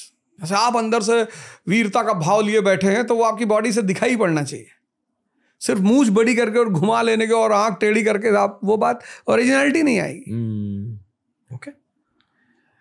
अगला सवाल, जब आप घर पे बैठे हुए होते हो, जब आप चिल कर रहे होते हो, तो आप क्या पहनना पसंद करते हो? नहीं, मैं तो घर पे, मेरा वैसे फेवरेट जो वेयर है, जो आमतौर पे मैं बाहर भी पहनता हूँ, मैं ट्रैक में ही रहता हूँ। एथलीजर, हाँ, ट्रैक पैंट्स। बिल्कुल। ओके, क्यों? पर कंफर्ट। ओके, ठीक है। मैं तो पार्टीज में, शादी में चला जाता हूँ पहन के। एडिडास मेरा वो है, तो शादी वगैरह में चला जाता हूँ। बढ़िया। ओके, आपके जिंदगी में आपको सबसे बेस्ट एडवाइस किसने दी और वो एडवाइस क्या थी? सबसे बेस्ट एडवाइस मेरे पिता ने दी, और वो मेरे भगवान हैं। और वो यही थी कि देखो बेटा, अपने दिमाग को जिंदा कर लेना, क्योंकि तुम दुनिया में जो भी करोगे, मैं काफ़ी दिन तक उनकी इस बात को समझ नहीं पाया वो क्या कह रहे थे, लेकिन जब उन्होंने मुझसे कहा, और आज भी वो भगवान के आशीर्वाद से मेरे साथ हैं, और जब भी मुझे एडवाइस लेनी होती, मैं यहाँ से इस मंच से कहूँगा कि हर आदमी को अपने जीवन में एक ऐसा आदमी रखना चाहिए जिसकी एडवाइस पर वो ध्यान दे, क्योंकि एडवाइसें जीवन बदलती हैं। अभी रिसेंटली मुझे अपना ऑफिस शिफ्ट करना था अपने कंपनी का, तो मैं इलाहाबाद जा रहा था, तो मैंने पिताजी को फ़ोन किया। मैंने कहा यार, मैं इलाहाबाद अपना ऑफिस खोल रहा हूँ। तो बोले यार, शाहरुख खान और अमिताभ बच्चन दिल्ली से बम्बई गए थे, तुम यार इलाहाबाद जा रहे हो, पीछे क्यों आ रहे हो? तो मैंने प्लान ड्रॉप कर दिया। मैंने कहा मैं मुंबई जा रहा हूँ। तो उन्होंने मुझे हमेशा, और ये जो दिमाग वाली एडवाइस दी उन्होंने, कि बेटा दिमाग को मारना मत, दबना मत, किसी चीज को इसलिए मत करना क्योंकि दुनिया कर रही है, क्योंकि कल दुनिया नाली का पानी पीने लगे। जैसे लोग कहते नहीं, अरे सभी सिगरेट पीते हैं, पीते होंगे। ऐसे लोग आज कहते नहीं कि भैया शराब पीना तो फैशन है, होगा, कल नाली का पानी पीना फैशन हो जाए फिर। तो ये बात मुझे उनकी बड़ी अच्छी, वो कहते थे कि देखो बेटा, जब तुम खाने की कोई चीज़ खरीदते हो तो उसके पीछे उसका कंटेंट लिखा होता है, कार्बोहाइड्रेट, फैट, विटामिन। जब सिगरेट खरीदना तो उसका कंटेंट चेक कर लेना कि कितनी प्रोटीन है इसमें। तो बोले ये सब जिंदा दिमाग के काम है, क्योंकि पढ़ने से कुछ नहीं होता। एक से एक पढ़े लिखे लोग, कितने बड़े बड़े साइन बोर्ड लिखे हुए हैं, कंपलसरी मैंडेटरी है पान की दुकान वालों के लिए कि cigarette smoke is injurious to health, photo बना दिया उसके पैकेट पे, फेफड़ा बना दिया, कैंसर लिख दिया। लेकिन चूंकि वो दिमाग जिंदा नहीं है, इसलिए शायद, या फिर भारत के लोगों को मैं वैज्ञानिक भी मानता हूँ, एक्सपेरिमेंट करते रहते हैं कि पी के देख रहे हैं कि कैंसर हो रहा है कि नहीं हो रहा है। तो 20 साल पिए तो उनको लगा तो झूठ ही बोलते रहते हैं, यार ऐसा थोड़ी है, मैं 25 साल से पी रहा हूँ, मुझे तो नहीं हुआ। तो वो भी एक अप्रोच है लाइफ की। लेकिन my father is best advice giver in my life. Mentor है बेसिकली। मेंटर है मेरा। ओके। आपके शोहरत, फेम से नतीजत एक चीज जो आपको बिल्कुल पसंद नहीं है? ट्रोलिंग। इतनी ट्रोलिंग होती है। आपको क्या ट्रोलिंग मिलती है? नहीं, जैसे मुझे ट्रोल करते हैं ना यूट्यूब वगैरह पे, सोशल मीडिया पे बहुत सारे लोग ट्रोल करते हैं। क्या कहते हैं? जैसे कोई क्लिपिंग है, मैंने कह दिया कि जैसा भी मैंने कहा कि मुगल काल में मैं जीना चाहूंगा, अब ये क्लिपिंग निकाल ली कि ये मौलाना अवध ओझा, ये हृदय से रणवीर इलाहाबादिया शो पे निकला हृदय का मर्म, ये मौलाना, ये मौलानियत की झलक दिखाई पड़ी इस अवध ओझा के अंदर। तो वो बेचारे जो इनोसेंट से लोग हैं, अब तो खैर मैं आदी हो गया उस चीज का, लेकिन मुझे ये बात समझ में आई कि trollers are integral part of social media, उनसे आप नहीं बच सकते, या ऑफ ह्यूमन सोसाइटी। क्योंकि शायद मुगल एरा में भी ट्रोल्स हुए तो रहे होंगे, तब मीडिया अलग रहा होगा, मीडियम अलग रहा होगा। तो ये तो पार्ट ऑफ लाइफ है। मुझे बड़ी देर में समझ में आया ये कि you are definitely going to face all these things. जैसे कि गुरु मूवी में एक डायलॉग है कि अगर दुनिया आपकी बुराई कर रही है तो मान लो आप कुछ अच्छा कर रहे हो। ओके, इन शब्दों की असलियत समझाइए। मौत। मौत एक बहुत बड़ी सच्चाई है जिस पर कुछ बोला नहीं जा सकता। ओके। इसलिए नहीं बोला जा सकता, एक ही आदमी है जिसने मौत पे बोला है, वो है Socrates. He is the only person. बाकी उस पे बोलने का मतलब आप बुकिश बातें कर रहे हो कि कपड़ा बदलना होता है, आत्मा शरीर छोड़ के नए वस्त्र धारण करती है, ये सब गीता में लिखा हुआ है, पर वो सेल्फ एक्सपीरियंस होना चाहिए, उस पर बोला नहीं जा सकता। ओके। जिंदगी युद्ध है, वॉर। और अगर आपने उस वॉर में आपका कमांडर है आपका मन, अगर वो छिपकली देख के डरा तो आप गए, अगर वो कॉकरोच देख के डरा तो आप गए, अगर वो 4 लोगों की बात सुनकर डरा तो आप गए। क्योंकि अगर आपका कमांडर कमजोर हो जाएगा तो आप जीतेंगे कभी नहीं। दुख अच्छी चीज है। एक तो आपको वास्तविकता से परिचय कराता है। जब मेरे पास पैसे नहीं थे, मैं जब दिल्ली में ऐसे घूमता था और कई दिन तक, मैं सिखों को कभी कुछ नहीं कहता, मैं कई दिनों तक तो मैं वहाँ बंगला साहिब में खाना खाता था और कोई मुझे एंटरटेन ही नहीं करता था। जानते थे लोग कि भैया बात करेंगे तो पैसा मांग लेगा। और मेरे एक दोस्त हैं, मैं उनका नाम जरूर लूँगा, पंकज पांडे जी। वो पता नहीं क्या उनके मन में रहता था, लेकिन वो हमेशा मुझे पैसे देते थे। मैं जब भी उनसे मांगता था 10,000, 5,000, 15, लोग मना करते थे उनको कि अरे यार क्यों पैसा दे रहे हो, उससे मिलेगा ही नहीं पैसा। पर पांडे जी कभी मना नहीं किया। और एक बार तो मैं उनके बैग से करीब 50,000 रुपये निकाल लिया 2006-07 में। तो बड़ा प्यारी घटना है कि अगर मेरे घर वाले लोग होते तो शायद मुझे गाली देते, झगड़ा करते मुझसे। वो बेचारे मॉरिशस थे, वहाँ से लौट कर आए और किसी को उन्होंने भेजा था पैसा निकालने के लिए, तो उसने कहा कि भैया 50,000 तो कम है। तो लौट कर आए तो अपने बिस्तर पे बैठे हुए थे ऐसे टेक लगा के। मैं समझ गया कि भाई ने पैसा देखा होगा। मैंने कहा बड़े चिंतित लग रहे हो यार। हाँ बोले यार अब थक गए। मैंने कहा थकान वाली चिंता नहीं है, कुछ और है। कहीं ना यार बैग्स में 50,000 रुपया रखा था, मिल नहीं रहा है, पता हम सोच रहे खर्चा कहाँ किया है। मैंने कहा मैंने निकाला है।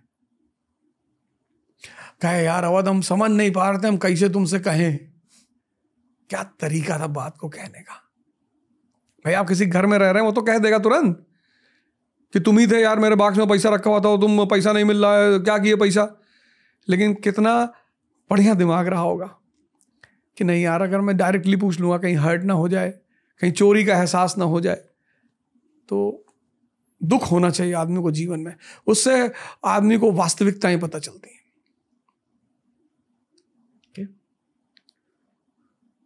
हिंदी फिल्म इंडस्ट्री नहीं होती तो मैं पढ़ा ही नहीं पाता। अगर आपको एक मैकेनिक की साइकोलॉजी समझनी है तो आप एक मूवी देखो, खट्टा मीठा। जब राजपाल यादव जॉनी लीवर को बुला के ले आता है, जॉनी लीवर कहानी सुना रहा था कि मैं एक बार वो चला रहा था क्या कहते हैं, रोड रोलर, और गिर गिर गिर गिर गिर गिर रोड रोलर फंस गया। तो मैकेनिक ये दिखाना चाहता है कि भैया मैं दुनिया का सबसे उम्दा मैकेनिक हूं। तो और अगर मैकेनिक से काम लेना है तो उसको टोकना नहीं। जैसे बार बार अक्षय कुमार पूछता है क्या हुआ, कहता अभी ठीक करके देता हूं। और मामा कहता यार ये मामा बना रहा, रिश्तेदार बना रहा है। तो आप हिंदी मूवी से क्या नहीं सीख सकते, पर आप कभी दिमाग के साथ बैठकर देखिए तो। जैसे मुन्ना मिर्जापुर का एक बड़े घर के बदतमीज युवा का रिप्रेजेंटेटिव किसी घर जा रहा है, उसके बाप की हाइट छोटी है, उसी के लौंडे से मजाक उड़ा रहा है कि भाई ये तो अद्दा है, ये तो अद्दा है। और बदतमीजी की हाइट कि यार तुम्हारी अम्मा से मिलते होंगे तो सीढ़ी लगाते होंगे। मतलब आप इमेजिन करो कि बॉलीवुड क्या क्या दिखाता है। ओके। पैसे धरती पर भगवान का रूप है। ये देश है जो कहता है अब पैसे क्या है, हाथ का मैल है, दिखा निकाल के। और यही वो देश है जहां लोग पैसे के लिए कुछ भी कर सकते हैं। इसलिए पैसे कमाने हैं, हर युवा को कमाने, हर व्यक्ति को कमाना है और पैसे को गोल बनाना है। ज्यादा गोल ना बनाए, 2-4 लाख करोड़ का बना ले। इससे मेरा एक छोटा सा गोल है कि मुझे 1 लाख करोड़ रुपए कमाना है। मैं यूनिवर्स के उसमें बता रहा हूं। जी जी। इतना बड़ा यूनिवर्स है, वहां 1 लाख करोड़ रुपए क्या है। Money is worship. हर आदमी इस देश में पैसा तलाश रहा है। जो नहीं तलाश रहा है वो स्वामी अड़गलनंद है। ध्यान में मस्त है। तो इस देश में जो ध्यान में मस्त है बस उसी को पैसे की जरूरत नहीं, बाकी सबको है। ओके। सफलता एक ऐसी दुल्हन है कि अगर आपको मिल जाए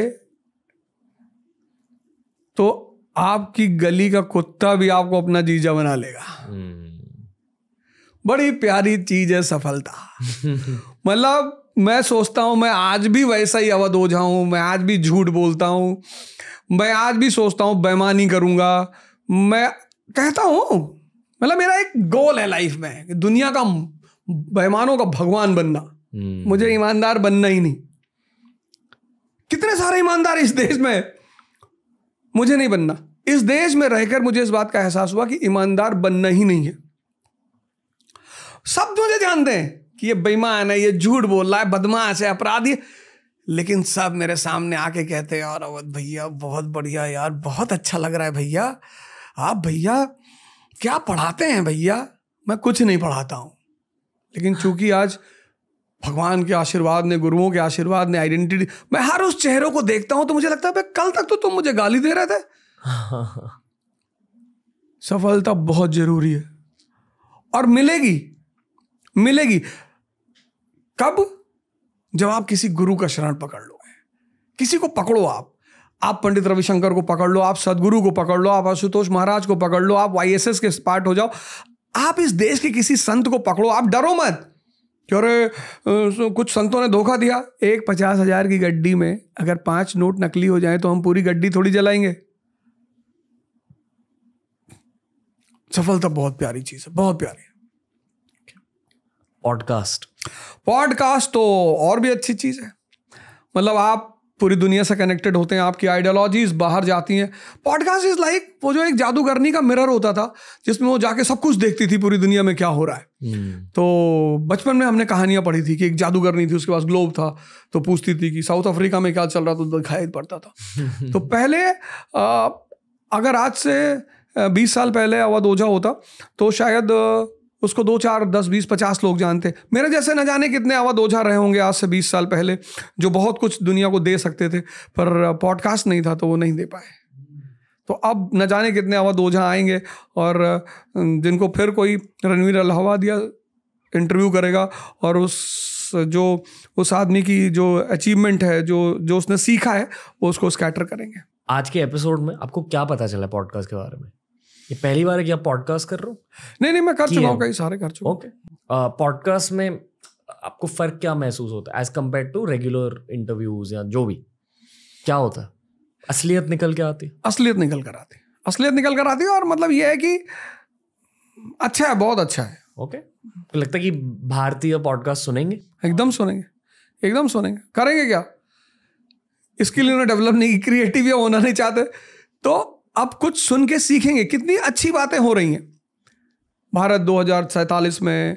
क्रिएटिविटी क्या है, हमें क्या सीखना है, सेल्फ इंडिपेंडेंट कैसे होना, तो वो तो उनके फायदे की बातें चल रही हैं। ओके। मुझे खुद की अडल्ट एजुकेशन पॉडकास्ट से मिली है, अमेरिकन पॉडकास्ट से। वहां से जो चीजें सीखी है मैंने खुद के करियर में अप्लाई करके इंडिया में ग्रोथ हासिल करी है। मैं ये चाहता हूँ कि अभी जो मैं सीख रहा हूँ आप जैसे लोगों की वजह से, वो ऑडियंस के हाथों में हम डाल दे साथ में, और इन नॉलेज पीसेस से उन्हें ग्रोथ मिल जाए। मैं ये चाह रहा हूँ, पर आई होप कि हर भारतीय तक पॉडकास्ट पहुंचे। एकदम पहुंचेगा। Okay? बिल्कुल पहुंचेगा। मुकेश अंबानी साहब को हम लोग थैंक यू बोलेंगे इस बात के लिए। हाँ जी। मुकेश अंबानी जी मुझे इतने अच्छे लगते हैं। मैं उनसे कभी मिला नहीं हूँ, पर कभी मिलूंगा तो मुझे 2 बातें उनसे कहनी है। एक, वो बड़े शांत रहते हैं, मैं उन्हें कभी बोलते हुए नहीं देखा, पता नहीं शायद बोलते तो होंगे ही। और जितना शांत रहते हैं, सिंपल भी रहते हैं। एक वाइट कलर की शर्ट, वो भी आउट किए हुए, और एकदम सिंपल, जैसे मतलब एक इतना बड़ा कैपिटलिस्ट इंडिया का इतना बड़ा आदमी। मैं उनका एग्जाम्पल देता हूँ क्लास में, एक बड़ा प्यारा सा, मैं उसको कोट करूँगा यहाँ पे। तो मैं जब लड़कों से पूछता हूँ कि क्लास में कि भैया ये बताओ इस देश का राजा कौन है, तो लोग बताते हैं कि मोदी जी यही है। अरे मैंने कहा राजा पूछा हूँ, प्राइम मिनिस्टर थोड़ी। मैं कहता हूँ इस देश के राजा हैं मुकेश अंबानी जी। फिर लड़के मुझे देखते हैं कैसे? अरे मैंने कहा कि भैया उन्होंने अपनी वाइफ को, नीता अंबानी जी को, उनकी बर्थडे पे 450 करोड़ का याचेट गिफ्ट किया। 2000 करोड़ वर्ली सीलिंग पर उनकी बेटी का मैंशन 2,500 करोड़। तो मैंने कहा यार 2,500 करोड़ रुपए का, आदमी की औकात गिफ्ट से ही तो पता चलती है भाई। एक आम आदमी जब बर्थडे मनाएगा उसको क्या मिलेगा? Pen, writing pad, table lamp without wire. तो 2,500 करोड़ जो आदमी गिफ्ट दे सकता है वो 10,000 करोड़ तो आराम से खर्चा करेगा। आज अगर गवर्नमेंट ऑफ इंडिया कुछ उस आदमी के खिलाफ कर दे, कल बुला ले पार्लियामेंटेरियंस 545, ज्यादातर लोग धोती पहनते हैं, और रख दिया 20,000 करोड़ रुपया कि उठा लो। मैं किसी को ऑफेंड नहीं करना चाहता, एग्जाम्पल। एक्चुअली टीचर और कवि, इनको एक छूट होती है, किसी का नाम ना लें, किसी को बदनाम ना करें, किसी को डिफेम ना करें, पर विषय को सरल बनाने के लिए वो एग्जाम्पल दे सकते हैं। तो लड़के कहते हैं हाँ, हमने कहा परसों नो कॉन्फिडेंस मोशन हो जाएगा। हाँ सर ये बात तो है। तो मुकेश अंबानी जी को मैं यूज करता हूँ एग्जाम्पल्स में, उनकी सिंप्लिसिटी को मैं प्रमोट करता हूँ। और कैपिटलिस्टों का सम्मान करना चाहिए, इनकी वजह से नौकरियां मिल रही हैं, इनकी वजह से देश चल रहा है। क्या हमारे देश में एक और बड़ी बात है, पूंजीवादियों से पता नहीं क्यों चिढ़ते हैं लोग। भैया पूंजीवादी बनना है, peak of materialism is the beginning of spiritualism. जिस दिन इस देश में 1 लाख मुकेश अंबानी जैसे पूंजीपति होंगे तो इस देश की तो किस्मत ही बदल जाएगी। आपको लगता है अगले 50 साल में ऐसी स्थिति आएगी भारत में? आएगी, बिल्कुल आएगी, एकदम आएगी।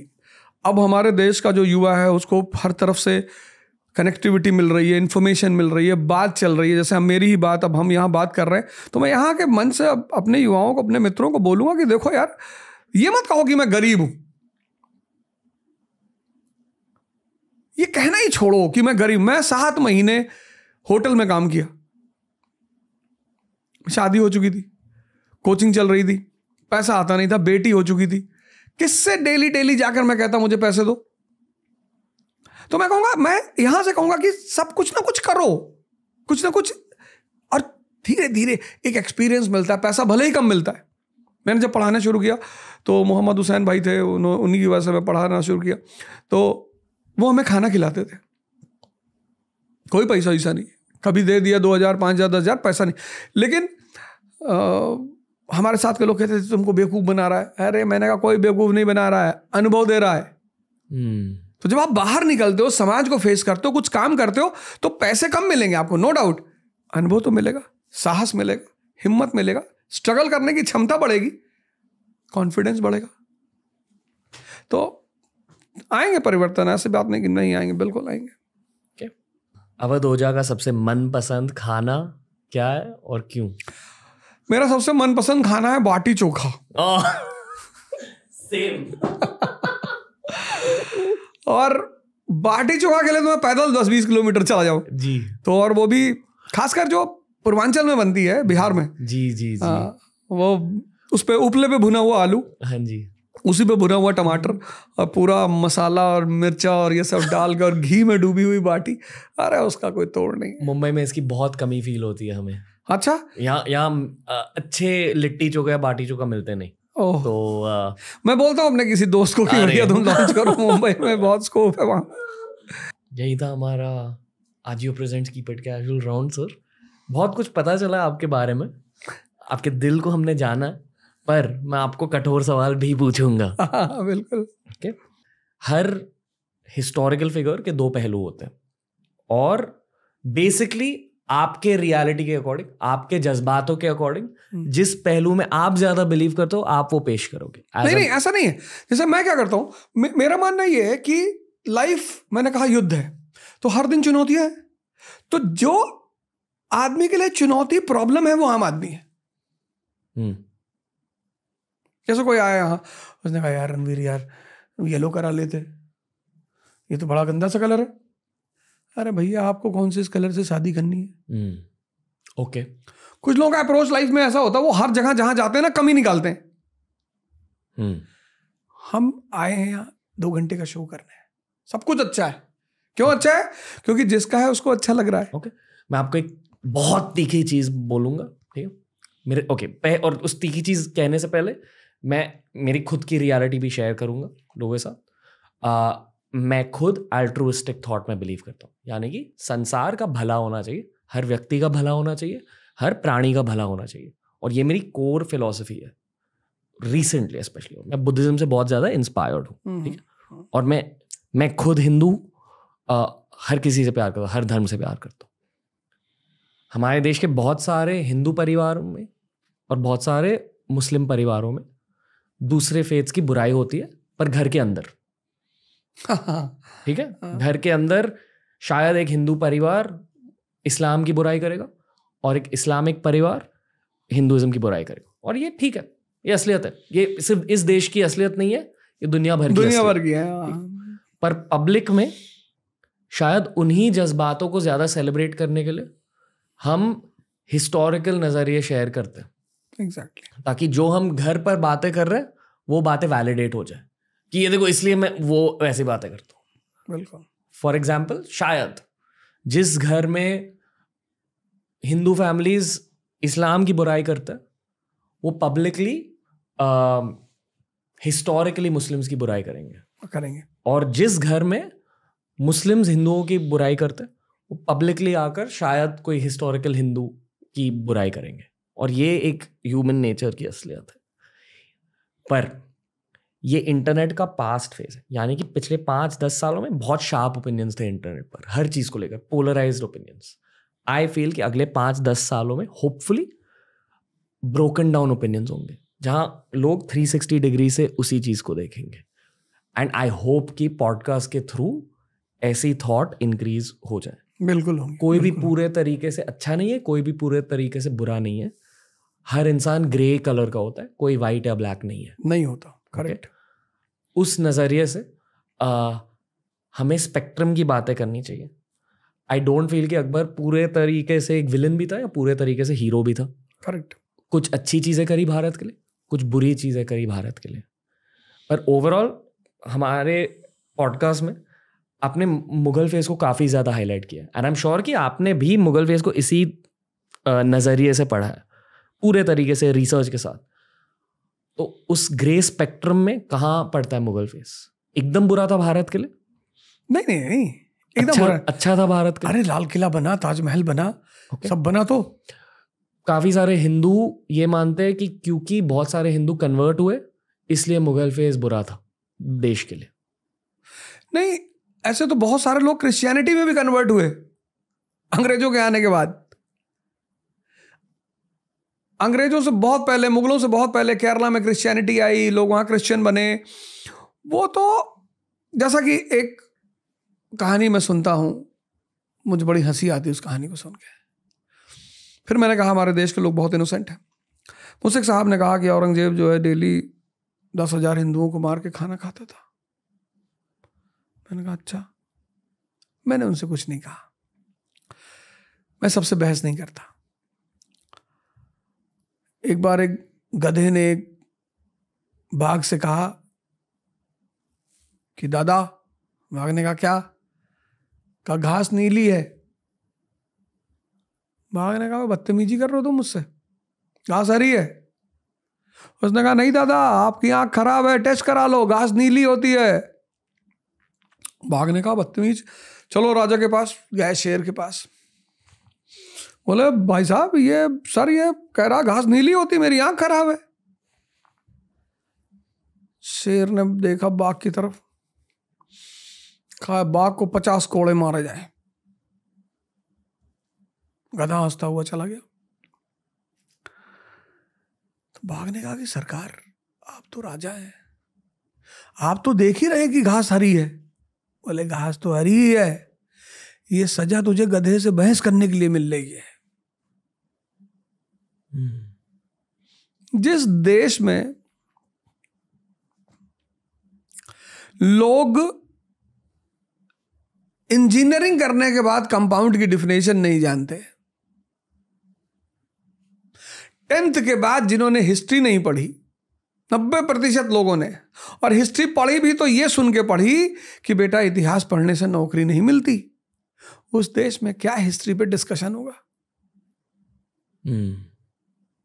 जिस देश में 98% लोगों को सन 90 में या तो डॉक्टर बनना था या इंजीनियर बनना था।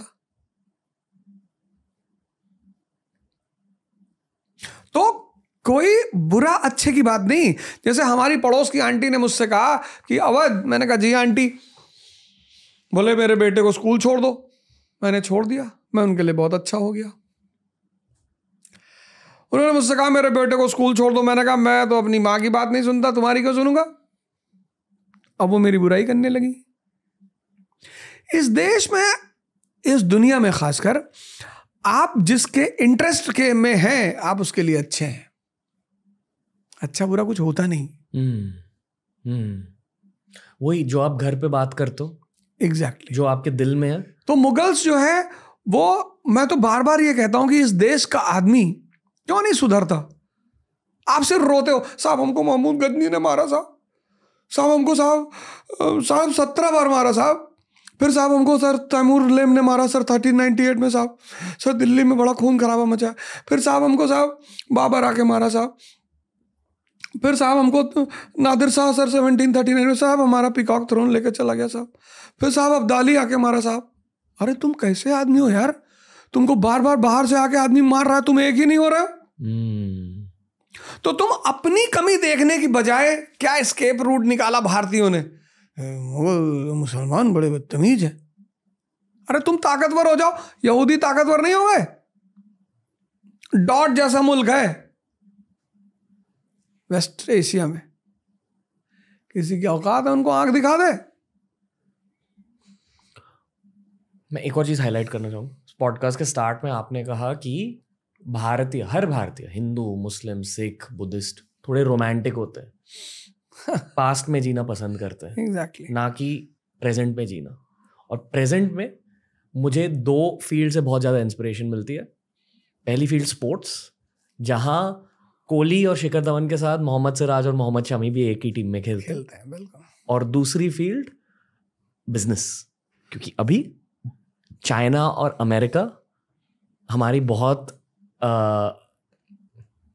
मुझे गाली नहीं देनी है, पर आप समझ गए मुझे क्या कहना। कोई नहीं लेने वाले हैं।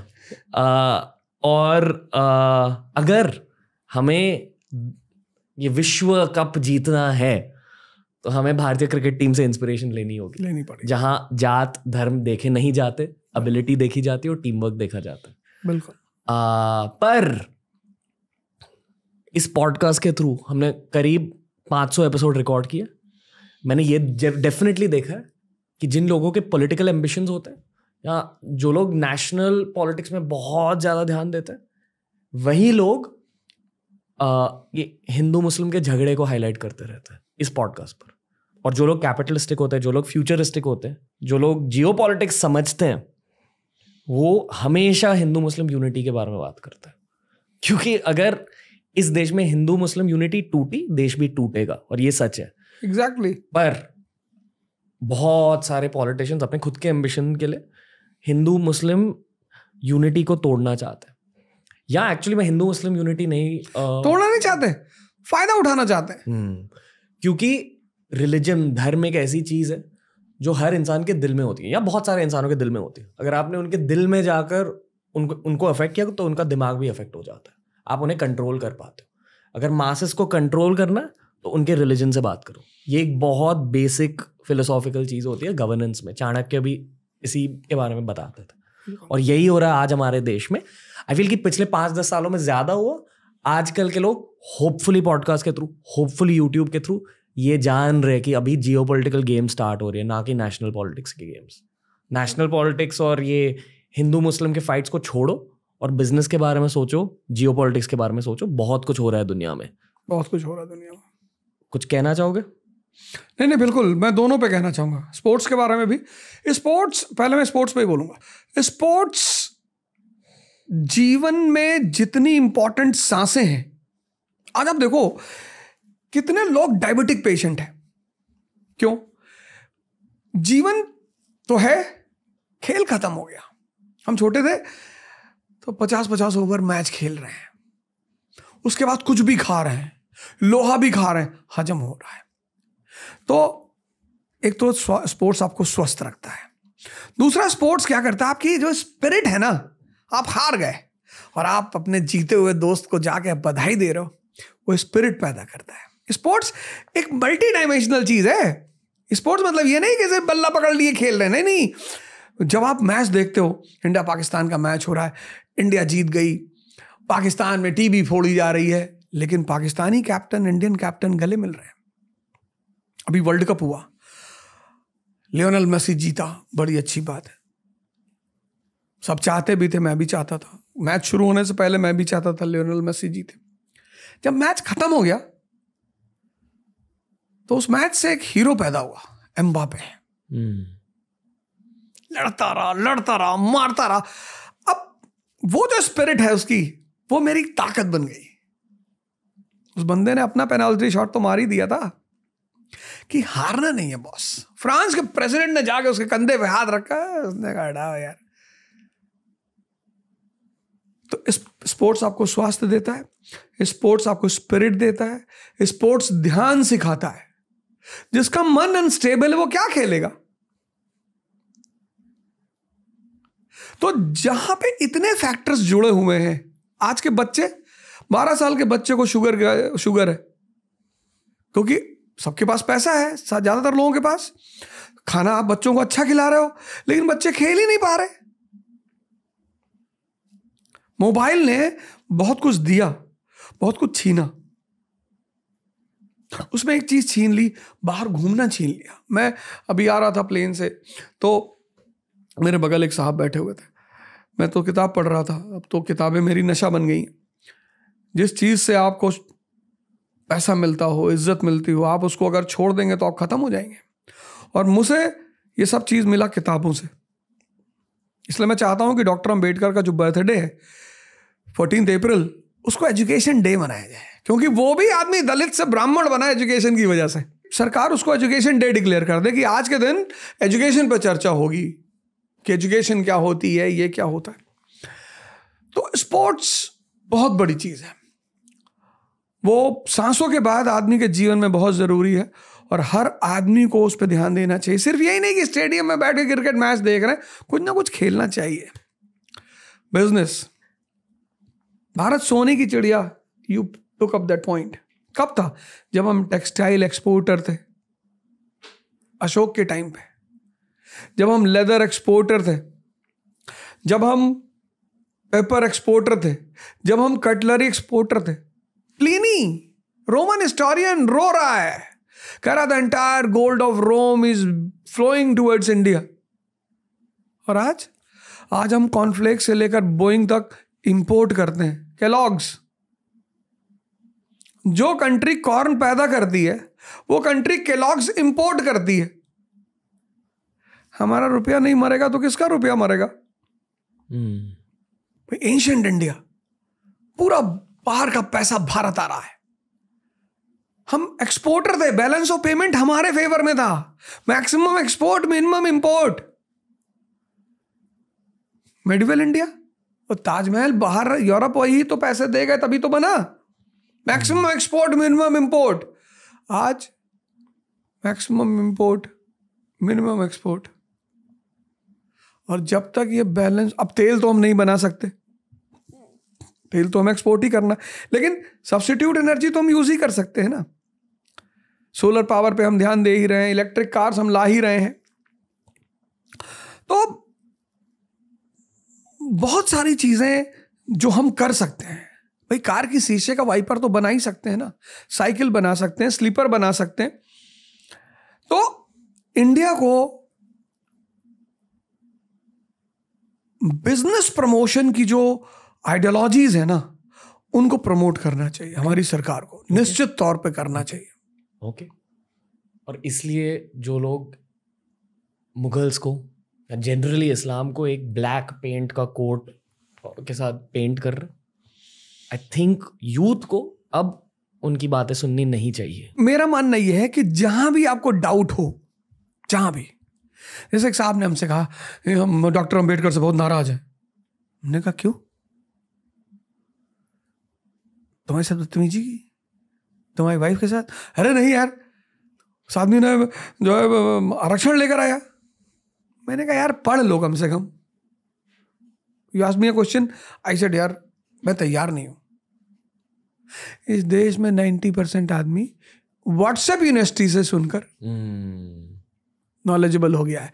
तो जहां भी आपको डाउट है तो आप किताब पता करो कि यार ये कहाँ लिखा हुआ, और वो किताब स्टैंडर्ड पब्लिकेशन से होनी चाहिए।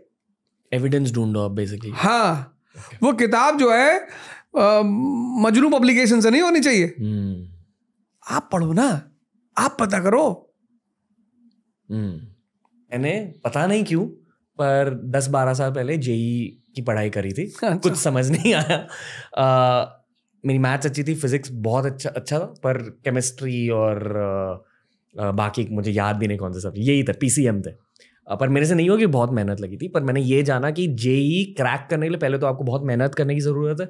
दूसरी चीज़, आपको बहुत डीपली मैथमेटिक्स और फिजिक्स के बारे में सोचने की ज़रूरत है।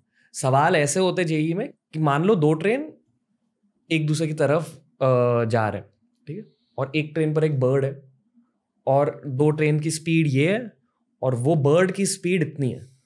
एक ट्रेन से वो दूसरे ट्रेन तक बर्ड जब फ्लाई करेगा तो पहला सवाल यह है कि इस ट्रेन तक वो कब तक पहुंचेगा, और फिर मान लो उसने एक रिटर्न जर्नी मारी तो फिर इस ट्रेन तक कितने टाइम में पहुंचेगा, और based on that speed of trains वो बर्ड कितनी बार दोनों ट्रेन को टच करेगा। और ये सवाल पढ़ के मैंने जेई को छोड़ा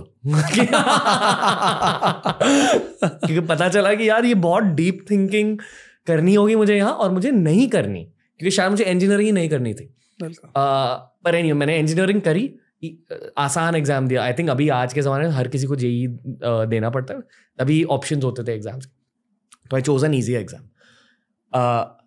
पर जेई आप इंजीनियरिंग क्रैक करने के लिए थोड़ा सा mathematical, physics, visualisation oriented mind की ज़रूरत होती है। यूपीएससी क्रैक करने के लिए एनालिटिकल माइंड की ज़रूरत है। बिल्कुल है। तो जब कोई आपके क्लास में बैठता, आप उनके एनालिसिस के पावर को ज़्यादा इंक्रीज कर रहे हो, इम्प्रूव करता है, और लोगों के एनालिटिकल पावर इंप्रूव करने के साथ साथ आपका खुद का भी analytical power as a teacher improve हो चुका है। ओके, और बताइए सर, मतलब आप उनका एनालिटिकल पावर और कैसे इंप्रूव कर। अब मैंने क्या किया, अब पहले मैं ये नहीं पढ़ाऊंगा अफगानिस्तान और अमेरिका जी, अब मैं उनको पढ़ाऊंगा मौर्यन पीरियड। अब वहां की औरत कैसी है, अमेरिका की औरत की तरह, क्योंकि इकोनॉमिक क्योंकि सेकंड अर्बनाइजेशन का पीरियड है, तो मैं उनको मौर्य पढ़ाऊंगा, पोस्ट मौर्य पढ़ाऊंगा। Post Maurya period is the peak of second urbanisation, पैसा बह रहा है भारत में। तो एक चित्र बनाऊंगा पोस्ट मौर्य का, फिर उसके नीचे एक चित्र बनाऊंगा यूनाइटेड स्टेट्स ऑफ अमेरिका को, फिर दोनों के बीच में इक्वल साइन लगा दूंगा। फिर दूसरा चित्र बनाऊंगा अफगानिस्तान का, फिर बनाऊंगा 1000 AD का, फिर दोनों चित्र बना दूंगा। ये देखो सती प्रथा, ये देखो चाइल्ड मैरिज, ये देखो रोल ऑफ इकोनॉमी। तो पढ़कर सोच डेवलप करना पड़ेगा, हिस्ट्री को समझकर, हिस्ट्री, इकोनॉमी सब ऐसे ही पढ़ना पड़ेगा। तो यूपीएससी, अच्छा मेहनत की वो जो बात है, मजदूर मतलब कौन, जो बेहोश होकर मेहनत कर रहा है, जिसको मजदूर की 4 प्रॉपर्टीज होती, जो भी लोग जीवन में मजदूर होते हैं उनकी 4 प्रॉपर्टीज होती। पहला, क्या मुकेश अंबानी कम मेहनत करते हैं? बहुत करते हैं, लेकिन उनका जो मेहनत का डायरेक्शन है वो उनका इंटरेस्ट का डायरेक्शन है, और इंटरेस्ट में जब आप मेहनत करते हो तो मजा आता है। मजदूर करता है बस, पहला फीचर मजदूर का। इसलिए हर व्यक्ति को अगर उसके मेहनत में मजा नहीं आ रहा है तो उसे पता करना चाहिए कि क्यों नहीं आ रहा, क्योंकि वहां फिर वो सफल नहीं होगा। दूसरा मजदूर का ट्रेड क्या होता है, उसके लिए समय कीमती नहीं है, उसके लिए पैसा कीमती है। समय तो किसी के साथ बैठा रहेगा, वो चाय पीने बैठा है, 6 घंटा बैठा है। बड़े सारे स्टूडेंट्स ये काम करते हैं, चाय पानी निकले कि मन नहीं लग रहा था, मन बड़ा उलझा रहता, डिप्रेशन फील हो रहा है। अरे तो रूम पार्टनर 2 लोग रहते हो, एक बड़ी सी छड़ी मंगा लो इतनी, जब डिप्रेशन फील हो 10 डंडा तुम अपने यहाँ सामने रख के तो मारे, खत्म डिप्रेशन। मास्टर ऐसे ही तो डिप्रेशन दूर करता था स्कूल में। दूसरा ट्रेड उसका, वो पैसे को कीमती मानता है, समय को नहीं मानता। तीसरा मजदूर क्या करता है, उसका गोल ही क्लियर नहीं है, कहां जाना है। आईएएस बनोगे सर, नौकरी चाहिए बस सर, बैंक में भी लग जाए तो ले ले। तो वो बेहोशी में मेहनत करता है, वो समय को कीमती नहीं मानता, उसके पास फिक्स्ड गोल नहीं है। और चौथी बात, सबसे प्रभावित है, पैंट खरीद रहा है दुकान पे लिवाइस की। कभी कभी मैं ये सब जानबूझ के करता हूं, मुझे बड़ा मजा आता है। शोरूम पे 4-5 लोग खड़े हैं, पैंट ले रहे हैं लिवाइस की, मैं क्या बगल में खड़ा हो गया। मैंने कहा आजकल अच्छी नहीं आ रही लिवाइस की पैंट, मैं लिया था 2 श्रिंक कर गई है सर। है हाँ यार पता है नहीं कुछ हो, ले लो तुम। नहीं नहीं सर हम नहीं लेंगे। अरे मेरे कहने से काहे नहीं ले रहे हो? मरा हुआ मन कभी राजा हो सकता है? ये 4 चीजें व्यक्ति को अपने अंदर देखनी चाहिए। उसे मजदूर नहीं बनना चाहिए, मेहनत तो करनी ही है। आप पढ़ाई में मेहनत नहीं करोगे, चौकीदार बन गए, चपरासी बन गए, प्राइवेट सेक्टर में जॉब कर लिया।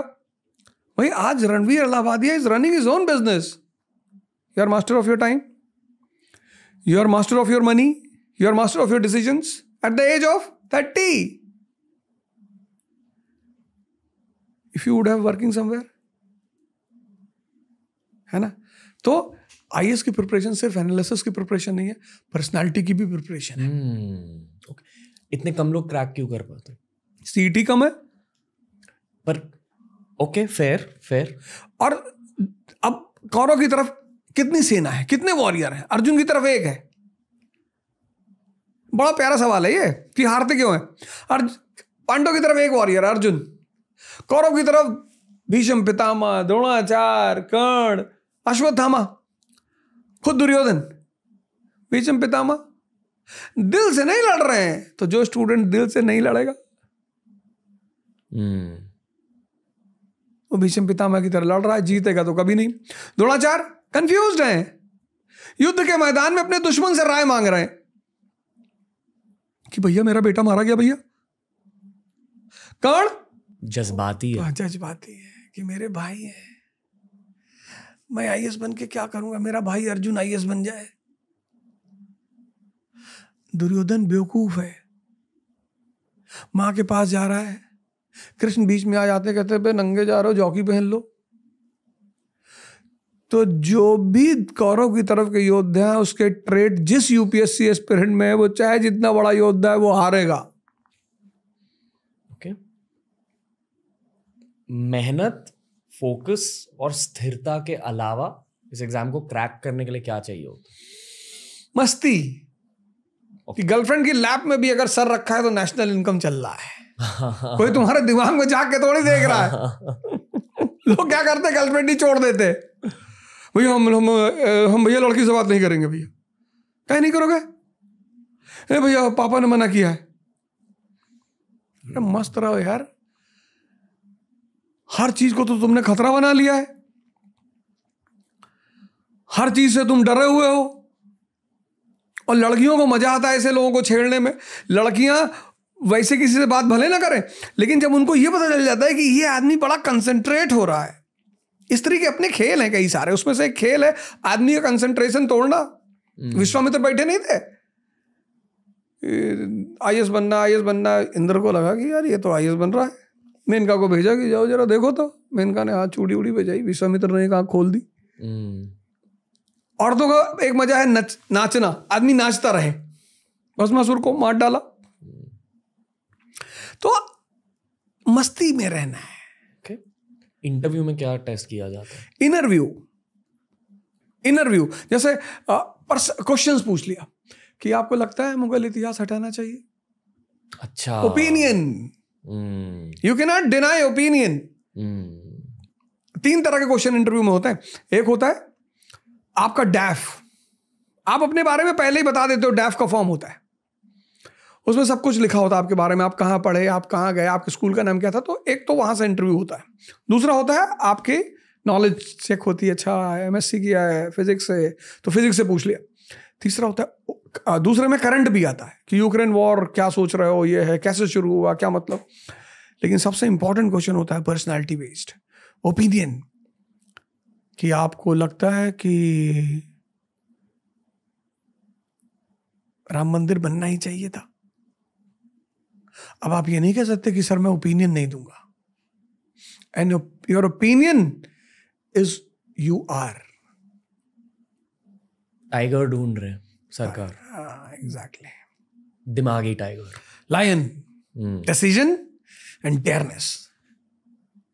गोली भी तो चलानी है IPS बन के, तो वो दोनों चीज ढूंढ रहे हैं, डिसीजन और डेयरनेस, तभी राजा बनने देंगे। वो सिर्फ डेयरनेस नहीं ढूंढ रहे हैं कि आप हाथी हैं, बहुत ताकत है, आप कहीं भी घुस जाएंगे, नहीं नहीं नहीं। वो सिर्फ दिमाग भी नहीं ढूंढ रहे हैं कि आप लोमड़ी हैं, बड़ा दिमाग लगा ले, ना, वो लायन ढूंढ रहे हैं, डिसीजन और डेयरनेस। जिसके पास दोनों चीजें हैं वो IAS बनेगा। आपसे बात करके और IAS विवेक आत्रे से बात करके मुझे ये पता चला कि एक IAS ऑफिसर बनने के लिए या जनरली ब्यूरोक्रेट बनने के लिए जो भी चीज़ें आपने कही, उन चीज़ों की ज़रूरत होती है और पीपल स्किल की बहुत ज़रूरत होती है। लोगों को मैनेज करना पड़ता है, क्योंकि आपको गांव में भी काम करना होता है और साउथ मुंबई में भी काम करना होता है। बिल्कुल। और ये काम AI कभी रिप्लेस नहीं करेगा। पर मैं आपसे ये पूछना चाहूँगा कि इस पूरे सिस्टम में क्या बदलाव आने वाले हैं? एज इन, क्या 20 साल बाद भी UPSC एग्जाम होगा? 30 साल बाद UPSC एग्जाम होगा? पूरे सिस्टम में बदलाव आएंगे? आपको क्या लगता है? नहीं, बदलाव तो रिक्वायरमेंट है ना, मतलब change is the law of nature. आज जो अरब कंट्रीज हैं वो इतनी रिसोर्सफुल होकर डेवलप्ड नहीं है। मतलब ईरान भी तो एप्पल बना सकता है भाई। तुम ऑयल का दुनिया का सबसे बड़ा रिजर्वायर हो, जैसे ड्यूश बैंक इंडिया में, HSBC इंडिया में, तो ईरानियन बैंक भी तो इंडिया में हो सकता है, इराक। लेकिन ऐसा क्यों नहीं हुआ? क्योंकि ये चेंज के साथ नहीं चले।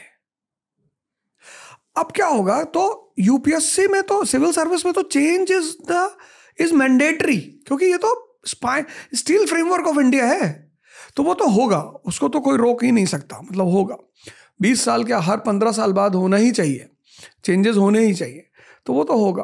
क्योंकि जिस दिन इस देश में सिविल सर्विस कमजोर पड़ जाएगी, उस दिन इन रियलिटी ये देश कमजोर पड़ जाएगा।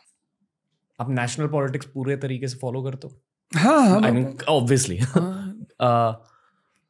बहुत सारे टीनेज लिसनर्स हैं हमारे, कॉलेज स्टूडेंट्स जो बिल्कुल फॉलो नहीं करते।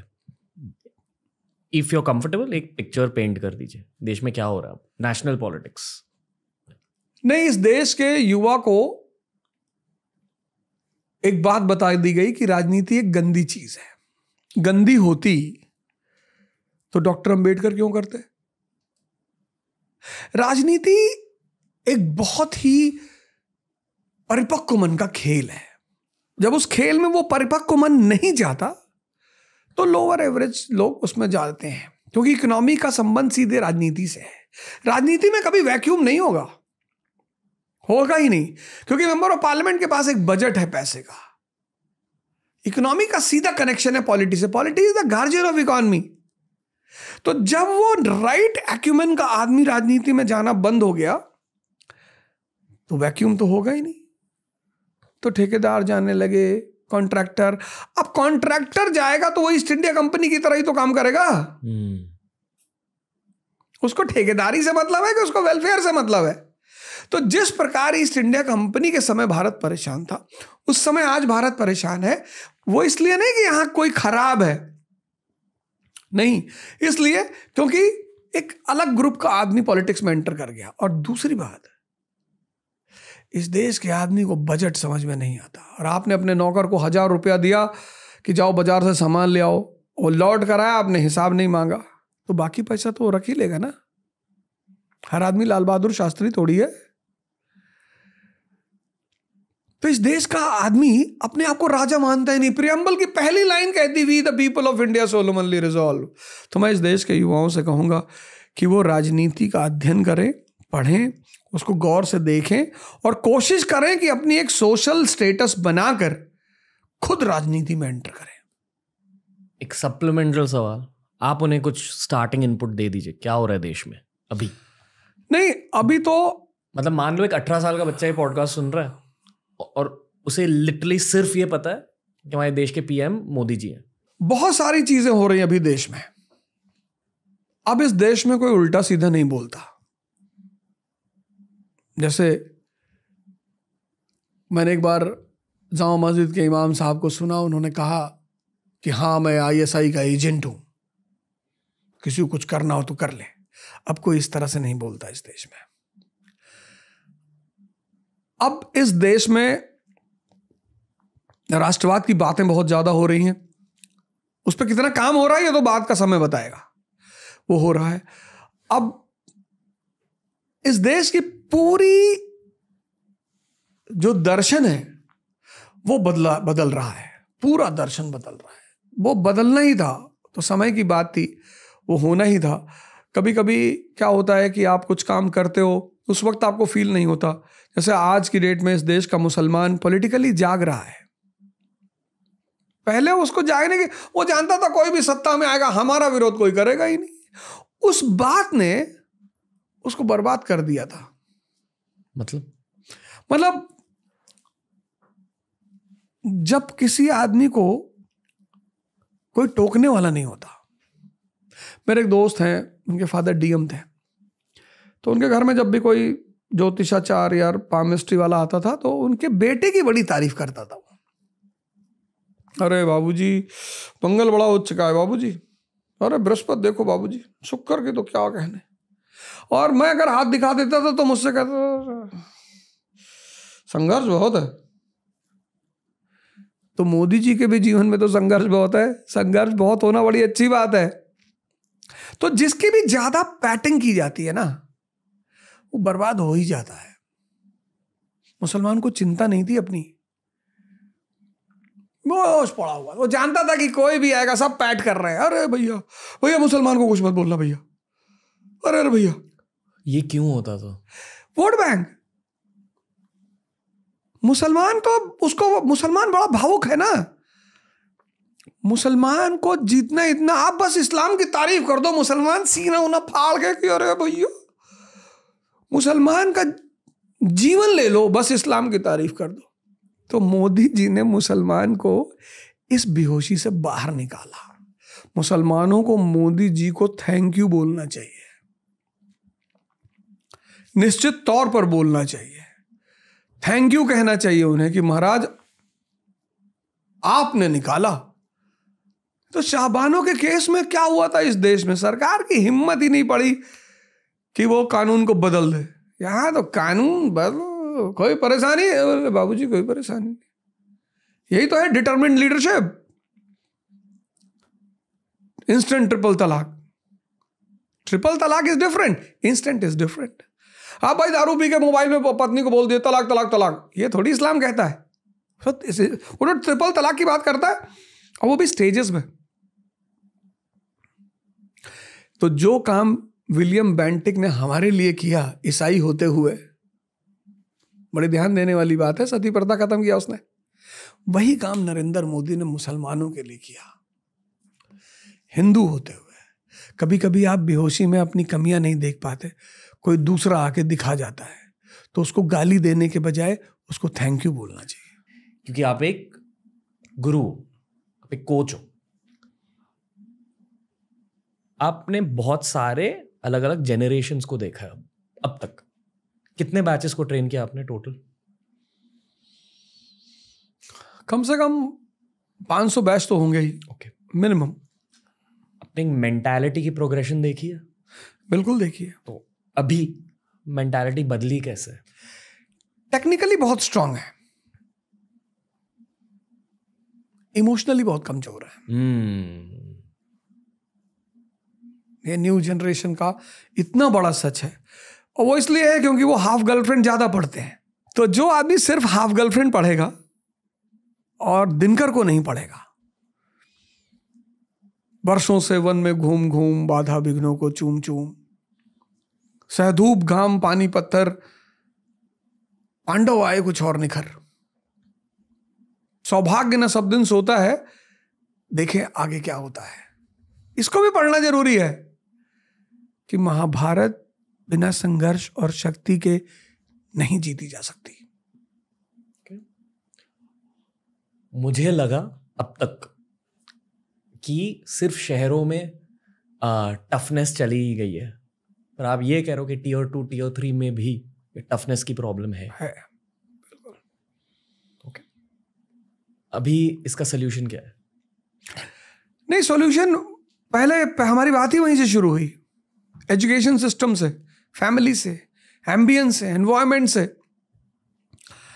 तो वो सब, जैसे माँ बाप को चाहिए कि कहीं ना कहीं अपने बच्चे को जो उनका हीरो हो उसकी कहानियां जरूर सुनाए। प्रभु राम की कहानी सुनाए, भगवान कृष्ण की सुनाए जरूर। घर में जैसे मैं अपनी बेटियों के साथ क्या करता हूँ, एक टॉपिक दे दूंगा कि भाई कल संसद बैठेगी, मैं अपने घर को संसद बना लिया हूँ। एक तरफ अपोजिशन बैठता है, एक तरफ सरकार बैठती है। तो सरकार की तरफ मेरी वाइफ बैठती है, मैं बैठता हूँ, वो पीएम बन जाती है, मेरे बच्चे अपोजिशन बन जाते हैं। फिर एक मुद्दा आ जाता है भाई संसद, फिर बहस होती है, फिर उसमें प्राइज डिस्ट्रीब्यूशन होता है। तो ये भी तो एक तरीका है हफ्ते भर में कर। तो इससे क्या होता है, बच्चों के सोचने की क्षमता बढ़ती है। सब चीजें स्कूल भी नहीं कर सकता, कुछ चीजें आपको भी करना पड़ेगा। तो जब सब, सरकार, परिवार, बच्चे, टीचर सब मिलेंगे तो फिर तो मुट्ठी बनेगी, और मुट्ठी मतलब ताकत। अवध ओझा सर, यही है आज का पॉडकास्ट। कैसा रहा आपका एक्सपीरियंस? बहुत अच्छा। ओके, बहुत बढ़िया। आई एम श्योर कि आपके साथ हम और बहुत सारे पॉडकास्ट रिकॉर्ड करने वाले हैं। इंटरनेट को आपकी ज़रूरत है, मैं बस यही कहूँगा। Thank you. हाँ, और कुछ लोगों के दिमाग और दिल सिर्फ पॉडकास्ट के माध्यम से खुलते हैं इंटरनेट के सामने। पर एक कॉन्वर्सेशनलिस्ट होने के लिए और एक अच्छे पॉडकास्ट गेस्ट होने के लिए सालों तक आपको मेहनत करनी पड़ती है, सालों तक पढ़ाई करनी पड़ती है। और आप एक लाइफ लॉन्ग लर्नर हो, लाइफ लॉन्ग स्टूडेंट हो, और यही स्टूडेंट मेंटालिटी को दुनिया के सामने पेश करना हमारा ऑनर है sir. Thank you so much. बहुत कुछ सीखा आपसे। अरे मैंने भी बहुत कुछ सीखा यार, सुना जो है उस पर मैं होमवर्क करूँगा। नहीं, जेन्युइनली बहुत अच्छा लगा आपसे बात करके, एंड आई होप कि आपको बेसिकली मजा आया हो। बहुत बहुत बहुत बहुत मजा आया। जाने से पहले sir, on behalf of team TRS and team Ajio, आपके लिए एक गिफ्ट हैम्पर है। मुझे हाथ में एक चोट लग चुकी है, इसलिए भारी हैम्पर है, मैं आपको नहीं दे सकता। ये हमारा पॉडकास्ट प्रोड्यूसर श्रुतेश आपको देगा। Thank you sir. Thank you. उस में बाहर रखवा देते। इस हैम्पर में गिफ्ट्स भी आपके लिए और बहुत सारा प्यार भी है। अरे थैंक यू यार, थैंक यू। और इस पॉडकास्ट पर काफी सारे मिलिट्री हीरोज आए जिन्होंने आर्मी में देश के लिए बहुत कुछ किया है। आई फील कि सोल्जर्स सिर्फ मिलिट्री में नहीं होते, सोल्जर्स शहरों में भी होते हैं और इंटरनेट पर भी होते हैं। आई फील कि आप एक मॉडर्न इंटरनेट सोल्जर हो हमारे देश के फ्यूचर के लिए। Thank you. So I salute your work sir. अरे थैंक यू यार। All your life's work, and I am sure कि अभी आपकी इंटरनेट करियर की थोड़ी सी शुरुआत हुई है। बहुत भयानक वीरेंद्र सहवाग स्टाइल शुरुआत हुई है, पर आपको बहुत कुछ करना है, आपको 300 रन 2 बार बनाना। So I am just looking forward to it. Thank you. Thank you दोस्तों, ये था आज का एपिसोड। फिर से मैं वही कहूंगा, हमें ये बताइए कि अवध सर के साथ हम अगली बार किन टॉपिक्स के बारे में बात कर सकते हैं। कैसा लगा आज का एपिसोड? ऑनेस्ट फीडबैक दीजिए कमेंट सेक्शन में। मुझे ऑनेस्टली आपसे ये जानना है कि TRS को ज्यादा इंप्रूव हम कैसे करें। गेस्ट रिकमेंडेशंस भी दीजिए। आई एम श्योर कि आप में से काफी सारे लोग पहली बार TRS देख रहे होंगे। डेफिनेटली हमारी लाइब्रेरी को स्कैन कीजिए। दुनिया में जितने भी टॉपिक्स है ना, जितने भी सब्जेक्ट्स है, ऑलमोस्ट हर सब्जेक्ट कवर हो चुका है TRS इंग्लिश या TRS हिंदी पर। दोनों पॉडकास्ट स्कैन कीजिए दोस्तों। इस लुक की वजह है आजियो। अगर आपको भी इसी तरह फैशनेबल दिखना है तो आजियो आप डाउनलोड कीजिए और तुरंत अपनी स्टाइलिंग स्टार्ट कीजिए। I am styled by Ajio for this one. बहुत ही जल्द मैं लौट कर आऊंगा TRS पर, सीखते जाऊंगा आप सभी के सामने, और जैसे जैसे मैं सीखता जाऊंगा आई होप कि आप भी और ज्यादा सब्जेक्ट्स के बारे में बहुत कुछ सीखते जाएंगे। साथ में भारत को आगे लेके जाते हैं दोस्तों। All I will say is जय हिंद।